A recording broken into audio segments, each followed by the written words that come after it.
네, 안녕하세요. 네, 저는 성수포럼의 진행을 맡은 OPD 코퍼레이션의 개발팀장 이진우 차장입니다. 잘 부탁드립니다. 오늘 때까지 한국 없었는데 임직원분들이 많으셔가지고 오늘도 성수포럼에 와주신 여러분들께 감사의 말씀 드립니다. 매번 대학생분들부터 디자인, 마케팅 분야 종사자분들까지 정말 많은 분들이 새로운 인사이트에 대한 기대감과 열의를 갖고 이 자리에 함께 해주실 것 같습니다. 덕분에 저희는 매 각 업계 최고의 전문가분들을 연사로 모시고 이 자리를 통해 다양한 인사이트를 함께 나누는 유의미한 시간을 만들어 보겠습니다. 특별히 오늘은 정말 많은 주목을 받고 있는 분야를 리딩하는 두 곳의 대표님들을 모셨습니다. 지금 이곳에 계신 분들 중 대다수가 공간 디자인 관련 직종에 종사하시거나 공간 디자이너를 준비하고 계신 분들이라고 생각이 드는데요. 최근에 국내에서 가장 많은 사랑을 받는 공간을 만드는 이분들이 전해주시는 공간과 콘텐츠를 창조하는 사람들의 이야기를 함께 들어보도록 하겠습니다. 그 전에 한 가지 유의사항만 말씀드리겠습니다. 강연 내용은 차후 영상 콘텐츠를 제작하기 위해서 지금 현장에서 촬영을 진행하고 있고요. 따라서 혹시라도 화장실이나 전화가 오셨으면 전화가 오면 뒤에 있는 출입문을 좀 이용하실 수 있도록 여러분들의 협조를 부탁드리겠습니다. 첫 번째 강연은 조금 더 특별한 순서가 될 것 같고요. 성수포럼 최초의 2인 강연자이자 부부 강연자이십니다. 저희가 꼭 모시고 싶어서 요청을 드렸었는데 감사하게 두 분께서 함께 동반으로 시간을 내주셨고요. 여러분들이 최근에 잘 알고 계신 공간들이죠. 홍대 라이즈 호텔의 라이즈 호텔 그리고 한남동 팔레팅 베이커리, 스파크 플러스 유니버스점 등 프로젝트를 성공시킨 이태그의 송승원 교육경 대표님 강연을 시작하겠습니다. 두 분 앞으로 모시겠습니다. 박수 부탁드립니다.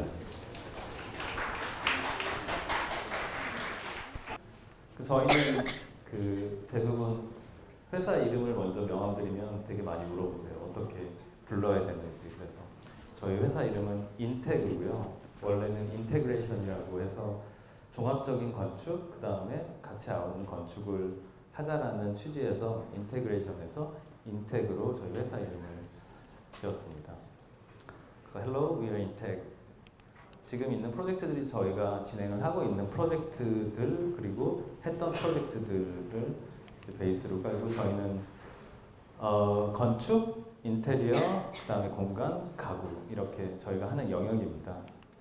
그 다음에 이제 저희가 디자인을 하고 공간 설계를 할 때 메인으로 컨셉으로 잡고 있는 그리고 진행 단계의 메인 키워드거든요.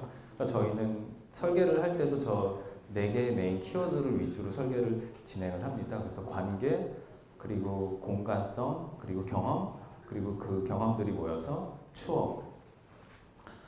아무래도 공간에서 이제 저희한테 의뢰를 하는 분들도 이쁜 공간을 만들어 주세요라고 하시는 분들보다는 이 공간을 어떤 식으로 꾸미는 게 좋을까요? 라고 의뢰를 주시는 분들이 되게 많아요. 그래서 이제 저희는 어떻게 보면은 아름다운 공간, 이쁜 공간을 만든다기보다는 사람들이 그 공간에서 어떤 경험을 하고 나중에 그 사람들이 그 공간을 어떻게 추억할지에 대해서 되게 관심 있고 거기에 포커싱을 해서 디자인을 진행을 합니다. 그리고 저희가 되게 이제 중점으로 두는 건 라이즈 프로젝트, 그 다음에 이제 다음 프로젝트들도 보여드리면서 잘 이해가 되시겠지만 재료에 대해서 되게 관심이 많고 재료성에 대해서 좀 더 사람들이 어떻게 느낄까에 대한 거에 되게 포커싱을 많이 하고 그게 디자인으로 어떻게 치환이 될까라는 게 저희 회사의 되게 강점이자 그리고 저희 회사의 특징입니다. 아까 사회자분께서 소개해 주셨던 것처럼 저희 둘은 부부고 그 미국에 있을 때 학교에서 만났어요. 그래서 학교에서 만나서 이제 둘이 연인이었다가 같이 이제 회사까지 하게 되고 결혼까지 하게 된 신혼 부부입니다. 라이즈 프로젝트는 옆에 계신 조 소장님께서 이제 설명을 드릴 겁니다. 네, 아마 오늘 오신 대다수 분들이 라이즈 호텔이 궁금해서 오신 분들이 좀 많이 계실 계시지 않을까 싶어서 저희도 이제 라이즈에 대한 얘기를 되게 많이 들려드렸었는데 오늘도 라이즈를 빼놓을 수는 없겠다라는 생각해서 맨 앞에 얘기를 넣어봤어요. 여기 지금 계신 분들은 다 라이즈 호텔에 가보신 분들이신가요? 네. 안 가보신 분들도 알고는 계시죠. 그런 많은 분들이 가보시고 알고 계신다는 게 사실 저희한테는 되게 뿌듯하고 좋은 것 같아요. 그래서 어떻게 만들었는지에 대한 이야기들을 공유를 드리고 싶어서 이제 여러분들이 모르는 내용들에 대해서 이렇게 얘기를 드리고 하면서 이 호텔이 단지 트렌디한 디자인 호텔을 만들기 위해서 만들어진 호텔이라기보다는 정말 이 홍대라는 지역의 정체성을 한껏 받아들인 호텔이구나라는 이 스토리를 좀 아셨으면 좋겠다라는 생각에서 한번 오늘 자료를 준비를 해봤고요. 지금 보시는 사진은 다들 아시겠지만 라이즈 호텔 1층에 들어가셨을 때 경험하는 1층 공간이고요. 저 핑크 플로어로 상당히 유명해진 걸로 알고 있어요. 2018년 4월, 이제 1년이 넘었네요. 2018년 4월에 오픈한 홍대 입구의 라이즈 호텔입니다. 라이즈 호텔은 메리어트의 계열 브랜드 중에 하나인 오토그래프 컬렉션이고요. 뒤에 가면 이 오토그래프 컬렉션이라는 브랜드가 어떤 방향성을 가진 브랜드인지도 한번 이야기를 드릴 텐데요. 2017년으로 거슬러 올라가고 2016년으로 거슬러 올라가고 있습니다. 저희가 이 프로젝트에 참여를 하게 된 시점이기도 하고요. 저희가 이 프로젝트에 먼저 참여를 하게 됐을 때는 사실 건축 설계는 끝이 나 있는 상황이었어요. 그리고 땅을 파서 파운데이션이 거의 올라와 있는 상황이었고, 즉 현장에 가봐서 이 앞에 현장의 바로 앞에 있는 현장 사무실 옥상에서 내다봤을 때 보는 광경이었습니다. 콘크리트가 상당히 많죠. 네, 보여드린 이유는 나중에 더 아실 텐데요.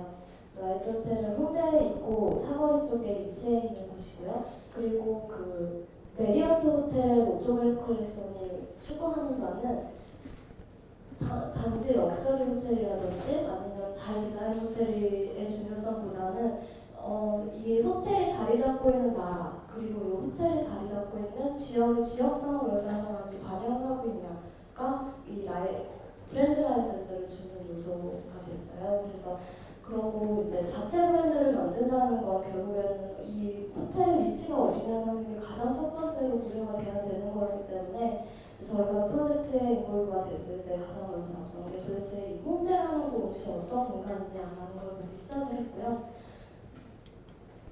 라이즈는 호텔 폴 크리에이티브 오리지널스 인더 하트 오브 홍대라는 슬로건으로 이제 만들어진 호텔인데요. 그것처럼 홍대 입구 생각하면 많은 분들이 미대 학생 아니면 버스킹 이런 크리에이티브한 분야를 막연하게 떠오르시게 되죠.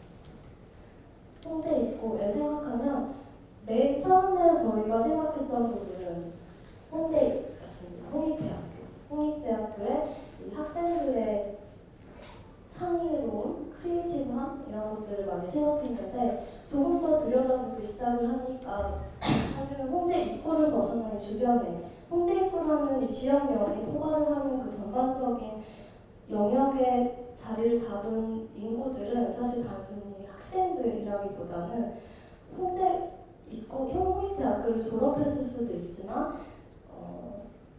이런 크리에이티브한 분야의 업종을 가지고 계신 전문가분들도 사실 많이 계시더라고요. 아티스트들도 있고 이미 많이 사회적으로나 커리어적으로 성공을 한 전문 분야의 사람들도 많이 거주를 하고 있는 곳이어서 저희가 생각했을 때 홍대는 정말 다양한 것들이 혼재되어 있는 그 다양성 자체가 특이함으로 반영되어 있는 공간이 아닐까라는 생각을 해서 디자인 키워드를 저스타 포지션이라고 설정을 해봤습니다. 저스타 포지션이라는 단어는 말 그대로 컨트라스팅, 아예 상반된 것들이 나란히 모여져 있었을 때 그 느낌, 그 효과를 저스타 포지션이라고 하는데요. 이제 이 저스타 포지션이라는 키워드를 디자인을 진행하는 데 있어서 다양한 스케일에서 우리가 렌즈로 보는 역할로서의 로 진행을 했었고 도시적인 스케일에서부터 아예 마이크로 스케일의 이 재료를 선택하는 데 있어서까지 적스타포지션이라는 키워드를 이용을 해서 디자인을 디벨롭을 해봤습니다. 맨 처음에 이 도시적 맥락 그리고 컬처럴 콘텍스트에 대해서 그리고 어떤 방문객들이 도대체 올 수 있을까라는 거에 대한 고민을 해봤는데 앞서서 말씀드린 것처럼 홍대는 학생들이 정말 많아요. 그리고 젊은 친구들이 홍대 출신이 아니더라도 어디선가 항상 모여들어서 노래를 부르고 그림을 그리고 되게 다양한 활동들을 하는 곳이죠. 근데 동시에 지금 왼쪽에 보이는 분은 김영나 작가라는 그래픽 디자이너예요. 근데 저희 그 라이즈 호텔 최정층의 아트 인스톨레이션 작업을 하셨던 분이기도 하고요. 이분도 홍대에 어떻게 보면 추억을 가진 경험을 가진 홍대의 베이스를 한 작가분이세요. 그래서 이런 분들처럼 정말 성숙된 그리고 이 모든 것들을 흡수해내고 지금은 만들어내는 뭔가를 크리에이트해내는 이런 사람들이 모여있는 공간이 홍대이지 않을까. 그래서 정말 다양한 시점과 수준의 사람들이 왔을 때 영감을 자극할 수 있는 공간이 돼야 되지 않을까라고 생각을 했었고요.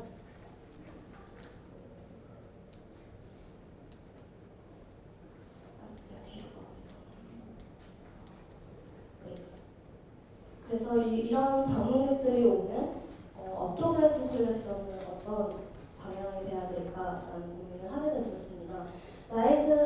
메리어트 오토그래픽 컬렉션의 웹사이트에 가면 가장 먼저 올라오는 브랜드의 설명에 나와 있는 키워드예요. 센스 오브 플레이스, 장소성이 정말 중요한 브랜드고요.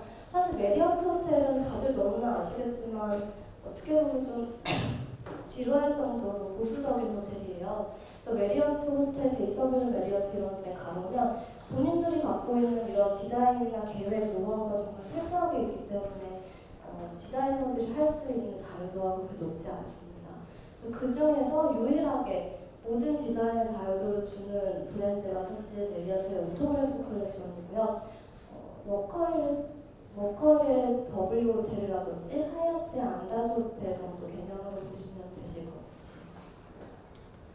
그래서 이제 당연히 이 호텔에서는 오토그래픽 컬렉션은 5성급 호텔이기 때문에 저희가 당연히 고민을 하게 되는 게 홍대에 5성급 호텔이 어떻게 들어가야 될까? 정말 그냥 직관적으로 생각하면 너무나 어울리지 않는 맥락이었거든요. 그래서 그런 부분들에 대해서 이렇게 아까 말씀드린 다양한 사람들이 편하게 드나들 수 있는 공간이면서도 럭셔리함을 상징하는 5성급 호텔이 어떻게 생겨야 될까라는 고민을 정말 많이 했었습니다. 라이즈 호텔의 외관이죠. 처음에 저희가 이 건축 설계의 외관을 봤을 때 느꼈던 리액션은 딱 한 가지였어요. 1930년대 아돌프 루스 건축가가 설계한 집이에요. 완전 초기 모더니즘 시대라고 하죠. 보통 건축의 모더니즘 시대는 1900년 중반대쯤 이후의 작업들이 되게 많이 저희가 아는 작업들이 많은데 맨 처음 산업혁명 때 콘크리트, 유리, 이런 철, 메탈 이런 재료들이 나왔을 때 건축가들이 기존의 데코레이티브하게 뭔가를 디자인을 했던 이 성향을 인테리어에는 실내 공간에는 반영을 하면서 이렇게 새롭게 찾아낸 이런 건축 재질들을 건축물로 만들다 보니까 외관과 내관의 이런 상반된 느낌들이 1900년 초반에 많이 존재를 했었어요. 지금 아돌프 루스의 건축물처럼 이 시대에 만들어진 건축물이나 공간들을 보면 내부에는 정말 이런 컨트라스트가 강한 그리고 채도가 강한 색상들이나 재질들을 많이 사용을 하는 반면에 밖에서 봤을 때 건축물은 정말 모뉴멘털하고 차갑게 느껴지는 이런 상반되는 느낌들이 많이 있었거든요. 근데 이 시대를 저희가 생각을 하게 됐던 이유가 지금 우리가 살아가고 있는 2019년도 어떻게 보면 지금 저 때는 100년 전이기는 하지만 디자이너로서 건축가로서 뭔가를 만드는 사람으로서 항상 새로운 재질들을 맞닥뜨리고 그리고 그 전에 우리가 사용을 하는 노하우라든지 만드는 방식들에 대해서 항상 그 내성에 대해서 내성에 익숙해진 상태에서 설계를 하면서도 새로운 재질들에 대한 시도를 계속하잖아요. 그러니까 그런 맥락에서 이때 이 시점이 많이 생각이 나더라고요. 그래서 이때 건축가들이 공간을 설계를 하고 아티스트들이랑 콜라보를 하고 클라이언트랑 건축가랑 작업을 많이 했었던 이 100년 전처럼 지금도 공간을 디자인을 하는 우리가 아티스트들이랑도 같이 작업을 해보고 새로운 재질들을 많이 사용을 해보고 그래서 그런 새로운 시도를 이용해서 한번 럭셔리함을 표현해보면 어떨까라는 생각을 하게 됐습니다. 그래서 지금 보시는 것처럼 외관과 내관이 어떻게 보면 의도적으로 좀 상당히 콘트라스트가 드러질 수 있도록 노력을 해봤었고요.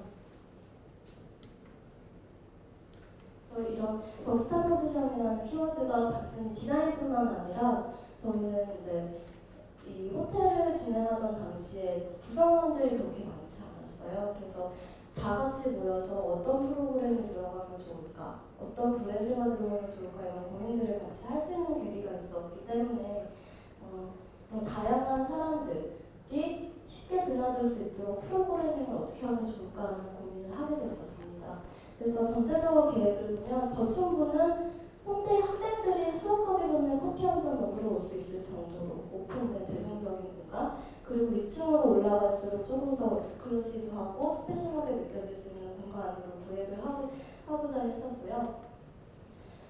또 한 가지는 이제 호텔 자체가 두 개의 길에 연해 있다 보니까 뒤에서 뒷골목에서 들어오는 플로어 그리고 대로변에서 들어오는 플로어를 자연스럽게 연결시키기 위해서 앞뒤로 카페라든지 옷가게 같은 프로그램들을 같이 배치를 시켰습니다.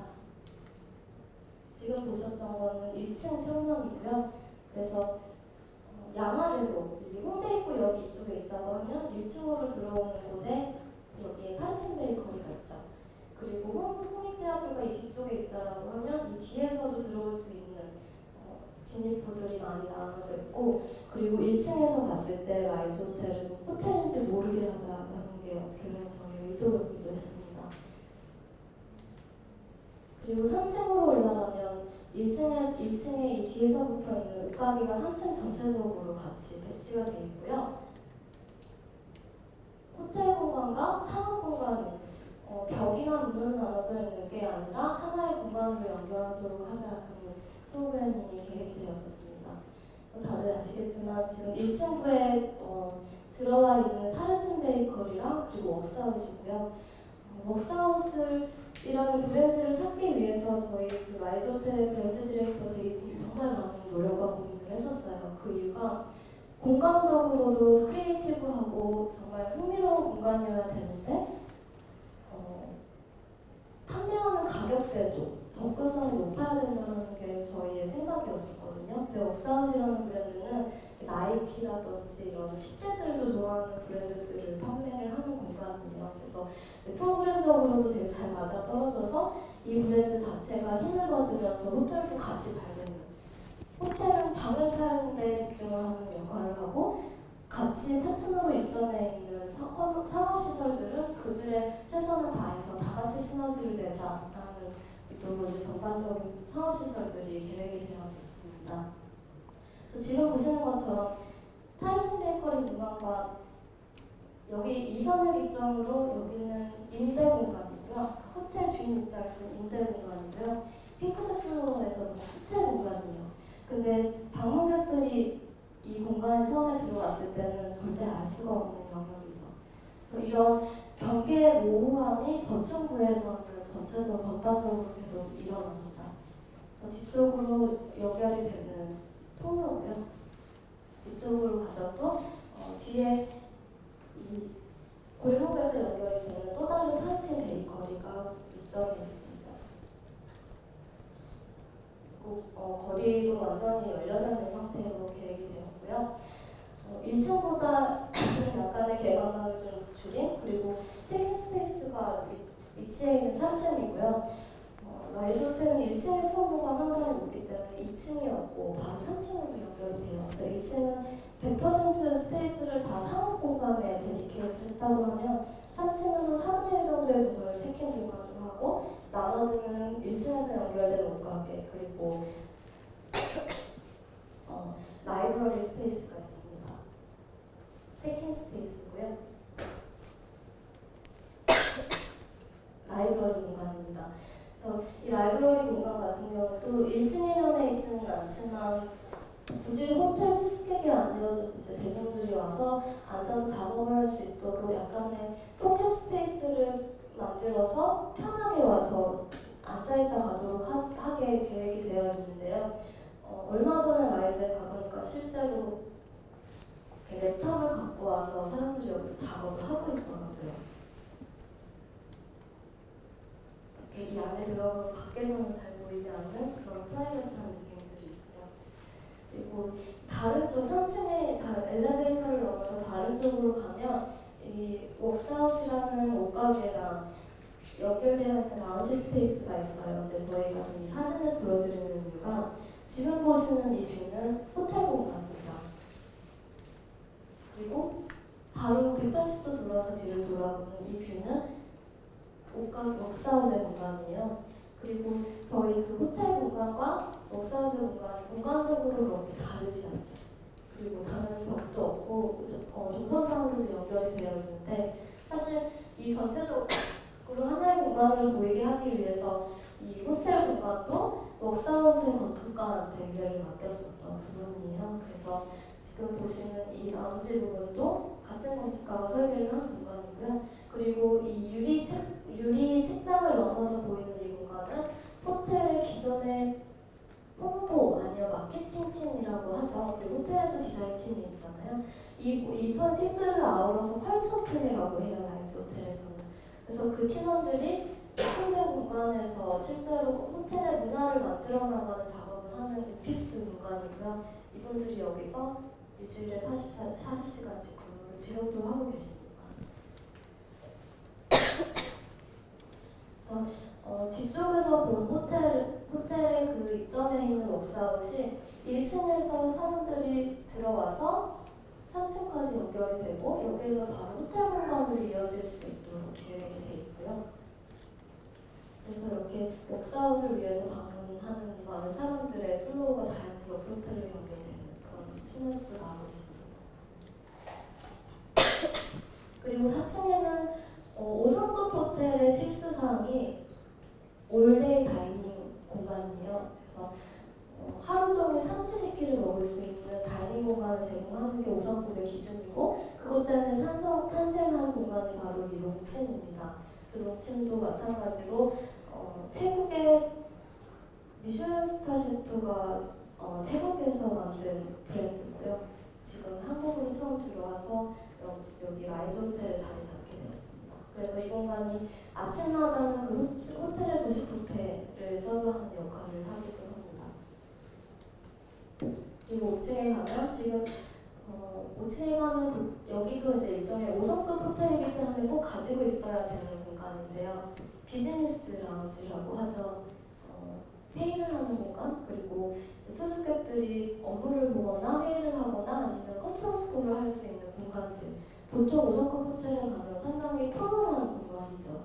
근데 여기는 이제 저희가 의도를 했던 건 홍익대학교에서 아트 스튜디오의 파이널 크리틱이 일어났으면 좋겠다. 그 정도로 오픈된 컬처에 유연한 공간이었으면 좋겠다라는 생각에 코워킹 스페이스를 디자인을 하듯이 한번 구현을 해봤습니다. 그래서 다행히도 이제 그런 좀 디자인 분야나 아니면 아트 분야의 기업들에서도 세미나 컨퍼런스를 여기로 더 많이 활용을 하신다고 하시더라고요. 그래서 페이스 내부고요. 그리고 비즈니스 센터에 있는 라운지 공간입니다.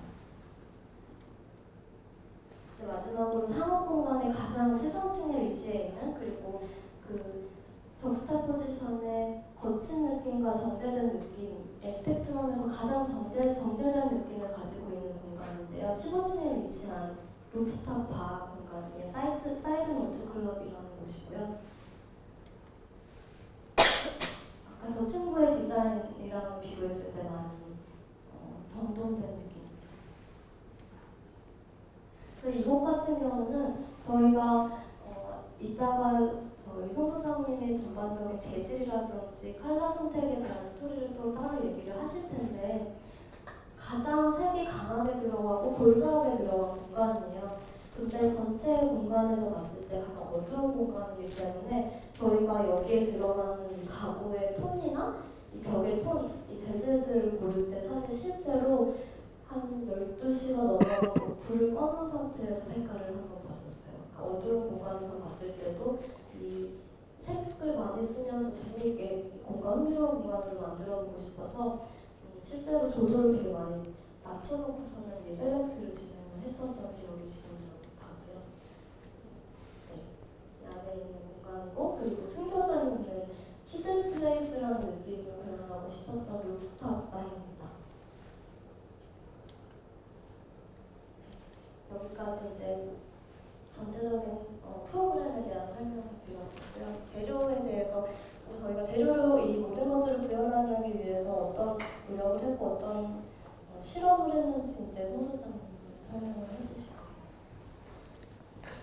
네, 프로그램적으로는 저희가 이게 프로젝트에서 디자이너기도 하지만 크리에이티브 디렉터로 저희가 이쪽 호텔이랑 같이 진행을 해서 어떻게 보면 디자이너가 할 수 있는 영역보다는 저희가 더 많이 참여를 하고 진행을 했던 것 같아요. 그래서 프로그램을 먼저 말씀드리고 그 다음에 그 재질 부분을 말씀드리는 이유가 그 저희가 이 호텔을 만들면서 그리고 디자인하면서 재질에 되게 집중을 많이 했어요. 어떻게 보면 지금 보시는 것도 그 재질의 모든 컨셉은 기본으로 적스타 포지션이거든요. 그래서 그게 가장 잘 보이는 부분이 1층 로비고 지금 보시는 스크린처럼 핑크 레진이랑 콘크리트거든요. 어떻게 보면 콘크리트 회색에 거친 것과 그리고 핑크 레진을 중간 재질을 두지 않고 그걸 맞닿게 했어요. 근데 저희 로직의 모든 공간에 공용부, 객실에까지 이 로직이 다 적용이 되거든요. 그래서 저희가 느끼는 건 그리고 1층에서 바랬던 건 핑크 레진이 되게 폴리싱 하기 때문에 이제 반사도가 있고 그리고 거친 면이 거기에 반사가 되면서 같은 느낌을 표현을 하면 좋지 않을까라는 거에서 1층이 표현이 됐고 그리고 보시면 아시겠지만 콘크리트를 굉장히 많이 썼어요. 그 이유가 이 라이즈 호텔은 아주 그룹, 아주 호텔 앤 리조트가 소유를 하고 있고요. 아주 그룹은 레미콘으로 큰 회사고 그러다 보니까 콘크리트를 기본 매터리얼의 기본 컨셉으로 가져갔으면 좋겠다. 많이 표현을 했으면 좋겠다라는 게 클라이언트의 요구사항이었어요. 그래서 그 콘크리트를 어떻게 보면은 거친 면부터 그리고 정제된 면까지 공용부 객실에 다 이제 적용을 저희가 했고요. 그래서 이거는 저희가 테스트하고 그 다음에 공사를 했을 때 어떻게 보면은 지금은 정제돼 있는 거를 많이 사람들이 보실 텐데 그 전에 스트럭처 상에 그리고 그 스트럭처가 저희 재질과 만나면서 어떤 공간을 만드는지에 대한 말씀을 드리려고 이게 1층에서 계속 저희가 보여드렸던 핑크 레진 플로어랑 콘크리트의 기본 스트럭처예요. 그래서 아까 조 소장이 말씀한 것처럼 이 건축 단계가 끝난 이 정도가 이제 중간 단계에서 저희가 투입이 됐는데 저희는 콘크리트를 이게 노출 콘크리트로 계획이 되지 않았거든요. 그런데도 불구하고 저희는 저 콘크리트 면을 가장 많이 드러냈으면 좋겠다라는 게 저희 생각이었었고 그게 설계에 이제 계속 반영이 됐고 이게 이제 저희가 메인으로 썼던 재료예요. 근데 이제 제가 이거 항상 설명할 때 제가 항상 말씀드리는 것 중에 하나가 저희는 이 프로젝트를 되게 감사하게 생각하는 게 되게 좋은 클라이언트를 만났어요. 그래서 그때 돼서 되게 설득하기 어렵고 받아들이기 어려웠던 재질이랑 디자인이었는데 그 클라이언트가 진짜 끝까지 믿어주고 그리고 끝까지 믿어주고 이걸 진행을 할 수 있게 옆에서 힘을 많이 줘서 지금 이렇게까지 만들 수 있었던 것 같아요. 그 이유가 아마 우리나라에서 여기 이제 공간 디자인 그리고 건축하시는 분 많겠지만 기존에 했던 거 그리고 기존에 봤던 거를 많이 하려고 하더라고요. 그리고 그게 규칙인 줄 알고 그게 법인 줄 알고 그게 맞다고 생각을 많이들 하시고, 근데 이제 저희가 새로운 재질이나 새로운 방향성을 제시를 하면 그 방향성이 틀렸다고 하시는 분들도 꽤 많았었어요. 그래서 이 프로젝트도 진행을 하는데 그렇게 쉽지는 않았었는데, 그래도 클라이언트나 이제 주변에 계신 분들이 많이 믿고 지원을 해줘서 잘 완성이 됐던 것 같습니다. 핑크 레진이고요. 핑크 레진이랑 콘크리트, 아까 말씀드렸던 콘크리트인데, 이 콘크리트도 솔직히 말씀드리면 우리나라에서 콘크리트를 만드는 제조회사를 다 만나봤어요.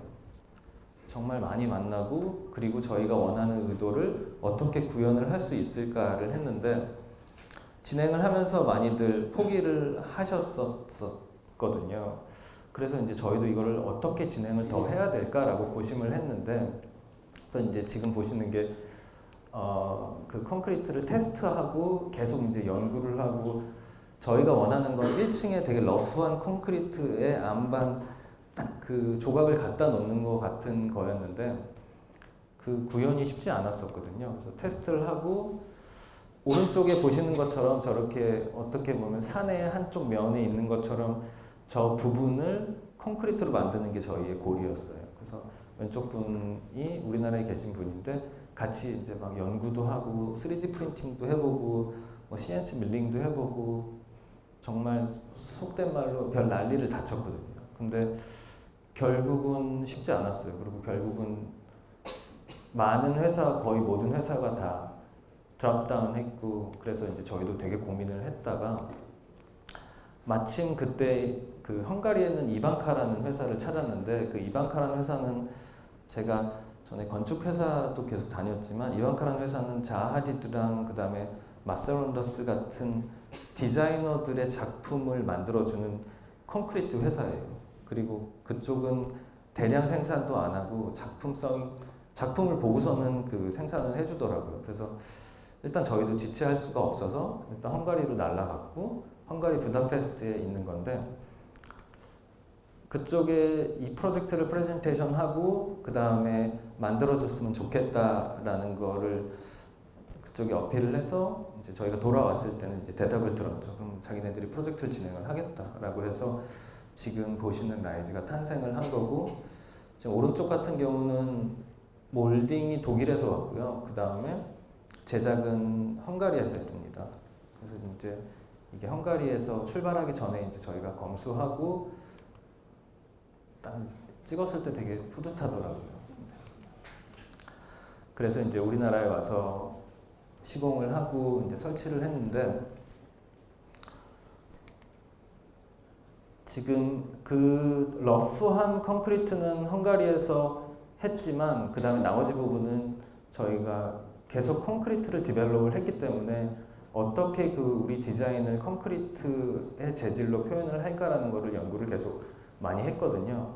아, 그리고 하나 추가가, 되게 이제 많은 분들이 야, 이렇게 헝가리에서 오고 독일에서 제작하면 저거 비용이 얼마야? 라고 하는데, 저희는 사실은 이렇게 발로 뛰고 막 헝가리 날아가고 뭐 그 다음에 계속 디테일 같은 거 알아보고 하면서 비용은 우리나라에서 하는 것보다 훨씬 쌌어요. 그리고 비용적인 측면에 되게 저희도 제약도 있었고 그쪽 측면도 고려를 꼭 해야 되는 부분이었기 때문에 그 양쪽이 잘 맞아서 여기 콘크리트 회사는 잘 진행을 했던 것 같아요. 이제 다시 레진 플로어랑 러프 콘크리트입니다. 러프 콘크리트는 지금 그런 이슈를 말씀드렸고, 레진 플로어도 이슈가 되게 많았었어요. 바닥에다 레진 플로어를 깔았는데, 공용부 바닥 레진 플로어를 깐데 이게 이제 메리어트 호텔이잖아요. 근데 그 호텔 측에서 안 된다는 거죠. 그래서 세계에서 공용부에 레진 플로어 깐 거 가져오라고 그러더라고요. 그래서 찾아봤는데 없더라고요. 레진 플로어가 이렇게 에폭시로 한 건 있는데, 저렇게 레진으로 투명한 느낌을 내는 거는, 그리고 저렇게 두껍게 만드는 거는 쉽지 않고, 그리고 공용부 특히 호텔 로비에 쓴다는 거는 이제 없는 거죠. 그래서 다행히 만약에 이제 메리어트 호텔 브랜드로 나갔으면 안 됐을 건데 메리어트 오토그래프 컬렉션이기 때문에 디자인에 대한 뭐 자유도가 좀 있었기 때문에 저희가 밀고 붙이고 진행을 했는데 저희가 클라이언트가 왜 감사하다고 그러냐면 지금 이게 다 안 되고 이걸 본 적이 없으니까 그 대표님이 그럼 자기 방을 빼서 거기다가 막업을 하겠다고 해서 거기다가 레진 플로어 막업하고 그 다음에 카펫도 사실은 공용부에 쓰는 걸 우리나라에서 되게 꺼리잖아요. 그래서 그 카펫이 보통보다 이제 좀 뭐라고 하죠? 컷 타입이 되게 높거든요. 그래서 그 부분을 막업을 해서 직원들이 한 2개월 정도 써봤죠. 그래서 써봤는데 스크래치나 이런 게 문제가 없어서 그리고 괜찮다 이거 진행하자라고 이제 같이 해서 그래서 지금 보여드린 레진 플로어랑 그 다음에 콘크리트가 만들어질 수 있었습니다. 그리고 재질 부분에서는 뭐 이제 여기는 핑크 마블인데 이제 들어갔을 때 저희가 러프하지만 5성급 이어서 대리석을 쓴 건 아니지만 그 안쪽에 좀 잘린 느낌, 뭐 자수정 느낌 같은 거를 저희 더 표현을 하고 싶고 그 다음에 핑크인데 너무 핑크에서 이질적인 재질이 나오지 않았으면 좋겠어서 저희가 이제 핑크 마블을 사용을 했거든요. 근데 핑크 마블도 우리나라에서 가져오는 거는 이제 중국에서 가져오는 게 많은데 진짜 핑크색을 가져오더라고요. 근데 저희가 원하는 거는 거의 하얀색인데 핑크 베인이 가는. 그래서 저희도 매터리얼에서 되게 까다롭게 군 부분이 많아서 저희가 발로 뛰거나 아니면 더 알아봐야지 됐던 프로젝트였었어요. 그리고 뭐 객실 좀 이따 보여드리면 테라조 같은 부분도 있는데 지금은 사실은 테라조가 지금 우리나라에서 진짜 많이 쓰이더라고요. 근데 그 당시에는 테라조가 없었거든요. 그래서 심지어 부탁을 협력사한테 해서 테라조를 구해달라고 하고 그리고 이제 저희가 객실은 보통 아시겠지만 호텔 객실은 막업을 해요. 똑같이 만들어봐요.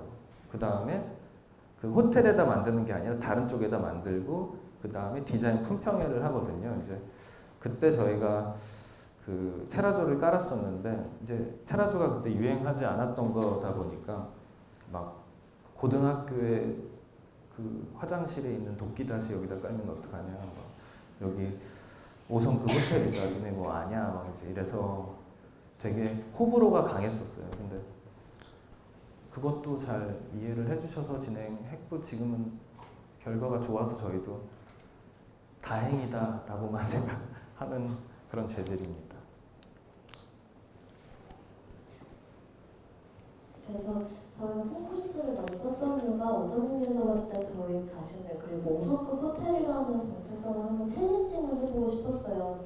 보통 5성급 호텔에 가면 깔려있는 대리석 그리고 금색 이런 메탈 몰딩 이런 것들이 어떻게 보면 그 5성급 호텔의 스테레오 타입인데 그걸 한번 깨부셔보자. 홍대에 있는 5성급 호텔만이 이걸 깨부술 수 있겠다라는 생각에 그런 럭셔리하다고 생각할 수 있는 자재들을 다 배제를 해놓고 콘크리트라든지 이런 인더스트리얼 재료들을 이용해서 그것들만으로 한번 럭셔리함을 표현해보자라는 생각을 했었어요. 그리고 이제 송 소장님 얘기한 것처럼 이 호텔의 모기업인 아주그룹이 콘크리트라는 재질을 가지고 성장한 기업이기도 하고 그리고 콘크리트라는 재질에서 우리가 매료가 됐던 또 다른 이유는 콘크리트는 사내 얼굴을 가진 재료라고 하잖아요. 그 이유가 어디에 캐스트를 하냐에 따라서 전혀 다른 재질이 돼요. 유리에 캐스트를 하면 유리가 되고 패브릭에 캐스트를 하면 그 패브릭의 텍스처를 그대로 가져가서 되게 소프트하고 따뜻한 느낌이 나기 때문에 이 다양한 텍스처들을 구현을 해서 그 콘크리트의 다양한 텍스처를 배경으로 하고 저스트 포지션에 이 상반된 느낌을 낼 수 있는 다양한 다른 재료들을 그 옆에 명시를 하면서 이런 흥미로운 느낌 자체를 럭셔리하게 표현을 해보자라고 했었어요. 그래서 이 부분들이 1층에는 가장 러프하고 가장 리파인된 이 러프 콘크리트랑 레진 플로어로 그 컨트라스팅 효과가 극에 달하게 구현을 해봤었고요. 그리고 이 재료의 가장 상반된 느낌이 어떻게 보면 전체 호텔에서 가장 많은 대중들, 불특정 다수의 사람들이 자유롭게 흘러 들어올 수 있는 공간에 배치를 해보면 좋겠다라는 생각이 이제 이 부분이 가장 스타팅 포인트가 됐었던 것 같아요. 그래서 지금 왼쪽에 보시는 이 로비의 거친 면과 폴리시된 면이 객실의 복도로 가면 점점 그 컨트라스팅의 레벨이 조금 완화가 돼요. 지금 보여드리는 이 슬라이드 같은 경우는 객실에 보시면은 오른쪽 면은 이 전체 건물의 코어 벽이에요. 그리고 왼쪽 면은 객실로 이어지는 벽이에요. 그래서 이 코어 벽에서는 1층만큼은 아니지만 매트한 콘크리트 벽이 오른쪽 벽을 보시면 매트한 콘크리트 벽이고요. 왼쪽 면을 보시면 좀 더 따뜻한 온도의 색을 가진 패브릭 벽지예요. 그래서 이제 오신 분들이 이렇게 딱 알아차리시겠지만 저희들이 보면 자기 만족을 하는 부분들인데 이런 부분들이 되게 일관적으로 전체 공간에서 일어나고 있고 이 그라데이션을 이용해서 이 콘트라스팅을 좀 완화를 시키려고 그런 컨셉에서 복도도 디자인을 하게 됐고요. 저희 시간 3분 그래요?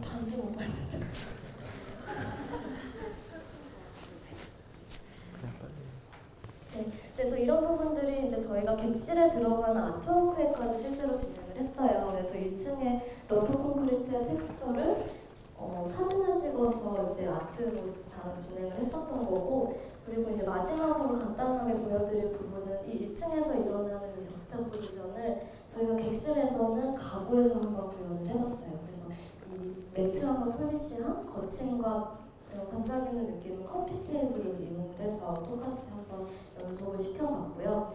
그리고 전체적으로 공간에서 일어나는 이런 차가운 온도감들이 공간에 놓여지는 가구들의 이런 폭신함과 그리고 라운드한 지오메트리로 인해서 좀 따뜻하고 편안한 느낌을 극대화를 해보자라는 생각에 이제 저희가 디자인한 러브 그리고 또 벽에 붙게 된 이 월그래픽 이렇게 해서 전체적으로 보시면 가구들 자체는 어떻게 보면 공간 요직이랑은 또 전혀 다른 색감과 지오메트리로 구현을 하게 됐고요. 이런 부분들을 구현을 하기 위해서 저희도 이제 전체 공간도 보고 패브릭도 보고 이렇게 실 색깔도 골라가면서 하나하나 디자인을 했던 되게 알찬 3년의 시간이었습니다. 그래서 이렇게 보시면 다음에 라이즈를 가시면 한번 찾아보셨으면 좋겠어요. 차가운 재질감을 느끼는, 만들어내는 이 재질과 공간과 따뜻한 느낌을 만들어내는 이런 패브릭이라든지 색감들이 어디에 놓여 있는지를 한번 찾아보실 수 있는 기회가 됐으면 좋겠고요.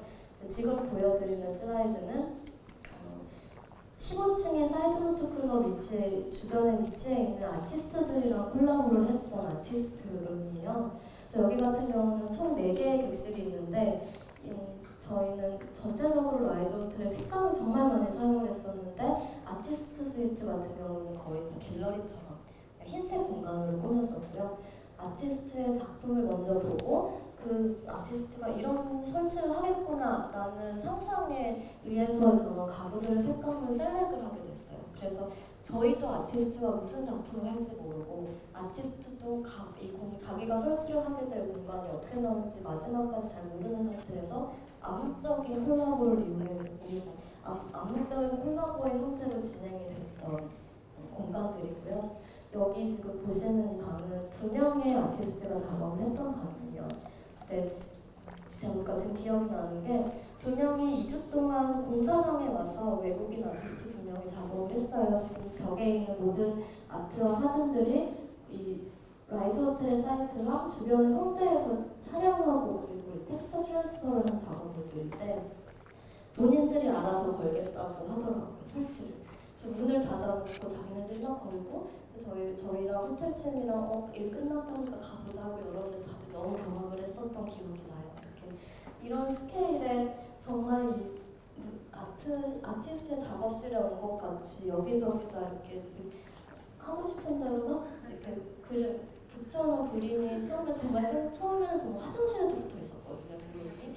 근데 지금은 좀 빠져 있는 것 같더라고요. 그래서 마지막으로 이 부분을 저희가 보여드리고 싶었던 이유는 사실 라이즈 호텔은 저희가 다 만든 것도 아니고 어느 한 사람이 다 만든 것도 아니고 정말 다양한 사람들이 많이 그룹을 해 있었어요. 그리고 한 사람의 의견으로 모든 게 컨트롤이 됐다기보다는 여러 사람들이 공유된 하나의 목표를 가지고 서로를 믿으면서 암묵적인 콜라보의 형태로 진행을 했었던 프로젝트거든요. 그렇기 때문에 어느 누구의 의견도 중립화되지 않고 잘 유지가 돼서 정말 특이한 경험을 할 수 있는 공간으로 태어나지 않았나라는 생각이 들어요. 거기에 가장 대표적인 이미지가 될 수 있는 게 이 다음 사진일 것 같고요. 그리고 맨 처음에 보여드린 김영나 작가의 그래픽 작업이 설치되어 있는 20층의 프레지던셜 스윗이에요. 여기 같은 경우도 1층에 있는 작업물도 그렇고 20층에 있는 이 작업도 그렇고 아티스트들이 자기네들이 사용하는 컬러가 있고 그리고 방식이 있는데 서로한테 자유도를 많이 주고 그리고 서로를 믿으면서 진행을 하는 이 콜라보의 구도가 생기니까 서로가 알아서 양보를 하더라고요. 그래서 이 피스위트의 컬러 계획을 처음에 공유를 해주니까 김영나 작가님도 알아서 여기에 어울릴 수 있는 컬러를 본인이 쓰시겠다라고 해서 전혀 사용하시지 않는 이 컬러 톤으로 이 공간을 구현을 해주셨고요. 1층에 그 보이드 공간에 떠있는 아트도 마찬가지였어요. 네, 거기에서 이제 완성된 라이즈 호텔이고요. 여기 라이즈 호텔이기밖에 못해. 끝났네요.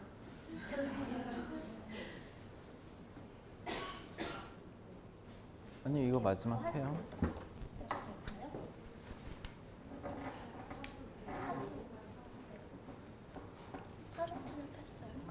아니요, 금방. 저희가 4분 만에 끝내보겠습니다. 탈틴 베이커리고요. 탈틴 베이커리는 샌프란시스코에서 온 거고, 샌프란시스코에서 그 인생 죽기 전에 꼭 먹어봐야 되는 빵 중에 하나라고 그러더라고요. 그래서 그 베이커들한테는 되게 성지 같은 그 브랜드고요. 그리고 그 베이커들 그 여기 오너가 그 되게 올게닉한 재질만 가지고 그리고 첨가물을 쓰지 않는 진실성 있는 뭐 재료를 가지고 만든 빵이라고 얘기를 하더라고요. 그래서 탈틴 베이커리. 그래서 이제 이 친구가 오너인데요. 이 친구가 오너인데 이제 저희가 처음 봤을 때는 사실 잘 몰랐었어요, 누군지. 근데 빵을 만드시는 분이구나. 근데 얼마나 유명한지 몰랐는데 나중에 프로젝트를 하면서 정말 유명하신 분이고 저쪽 분야에서는 거의 세계에서 탑을 달리는 사람이더라고요.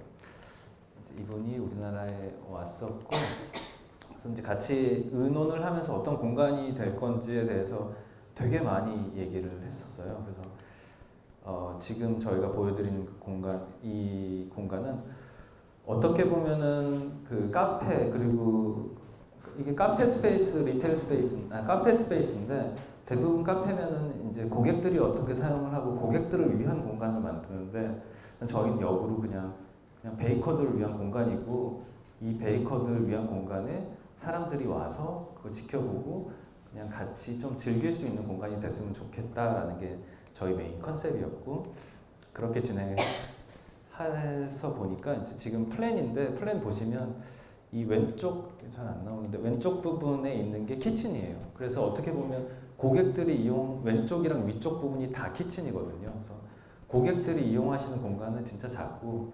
베이커들을 위한 진짜 공간이고 1층과 대신 2층에 좌석들을 배치를 해서 2층에서도 1층에서 그 베이커들이 요리를 하거나 아니면 빵을 만드는 모습을 보면서 이 공간을 즐길 수 있는 게 저희의 메인 컨셉이고 사람들이 그런 경험을 여기서 했으면 좋겠다는 게 저희 의도였습니다. 그 건축적인 그리고 그 건축이랑 저희가 인테리어를 어떻게 만나게 했는지 그리고 왼쪽 보시면 딱 들어가자마자 그 오븐 되게 큰 오븐이 있거든요. 그래서 이 오븐에 대한 스토리도 되게 많은데 그거는 다음 기회에 네. 짧게 설명드리면 이 오븐에 저분이 철학이 있어요. 제일 처음에 이게 저희가 이 프로젝트 하면서 알았던 건데 일부 이 빵 색깔이 나오려면 저 오븐이 터키에서 왔는데 터키에서 1mm라도 저 오븐 제작을 한 건데 오차가 나면 이 빵 색깔이랑 빵 맛이 안 나온대요. 그래서 그 1mm, 2mm를 다 조절을 해서 그 기계를 만들더라고요.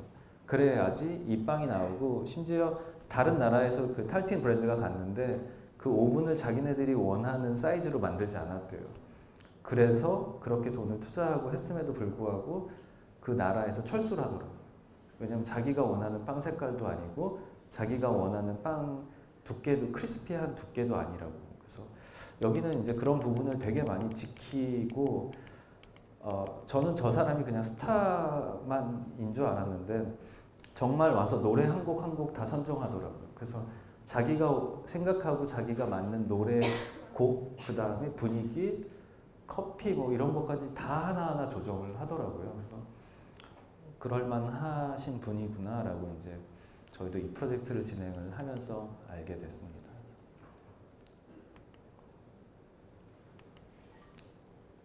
그래서 보시면 이런 공간입니다.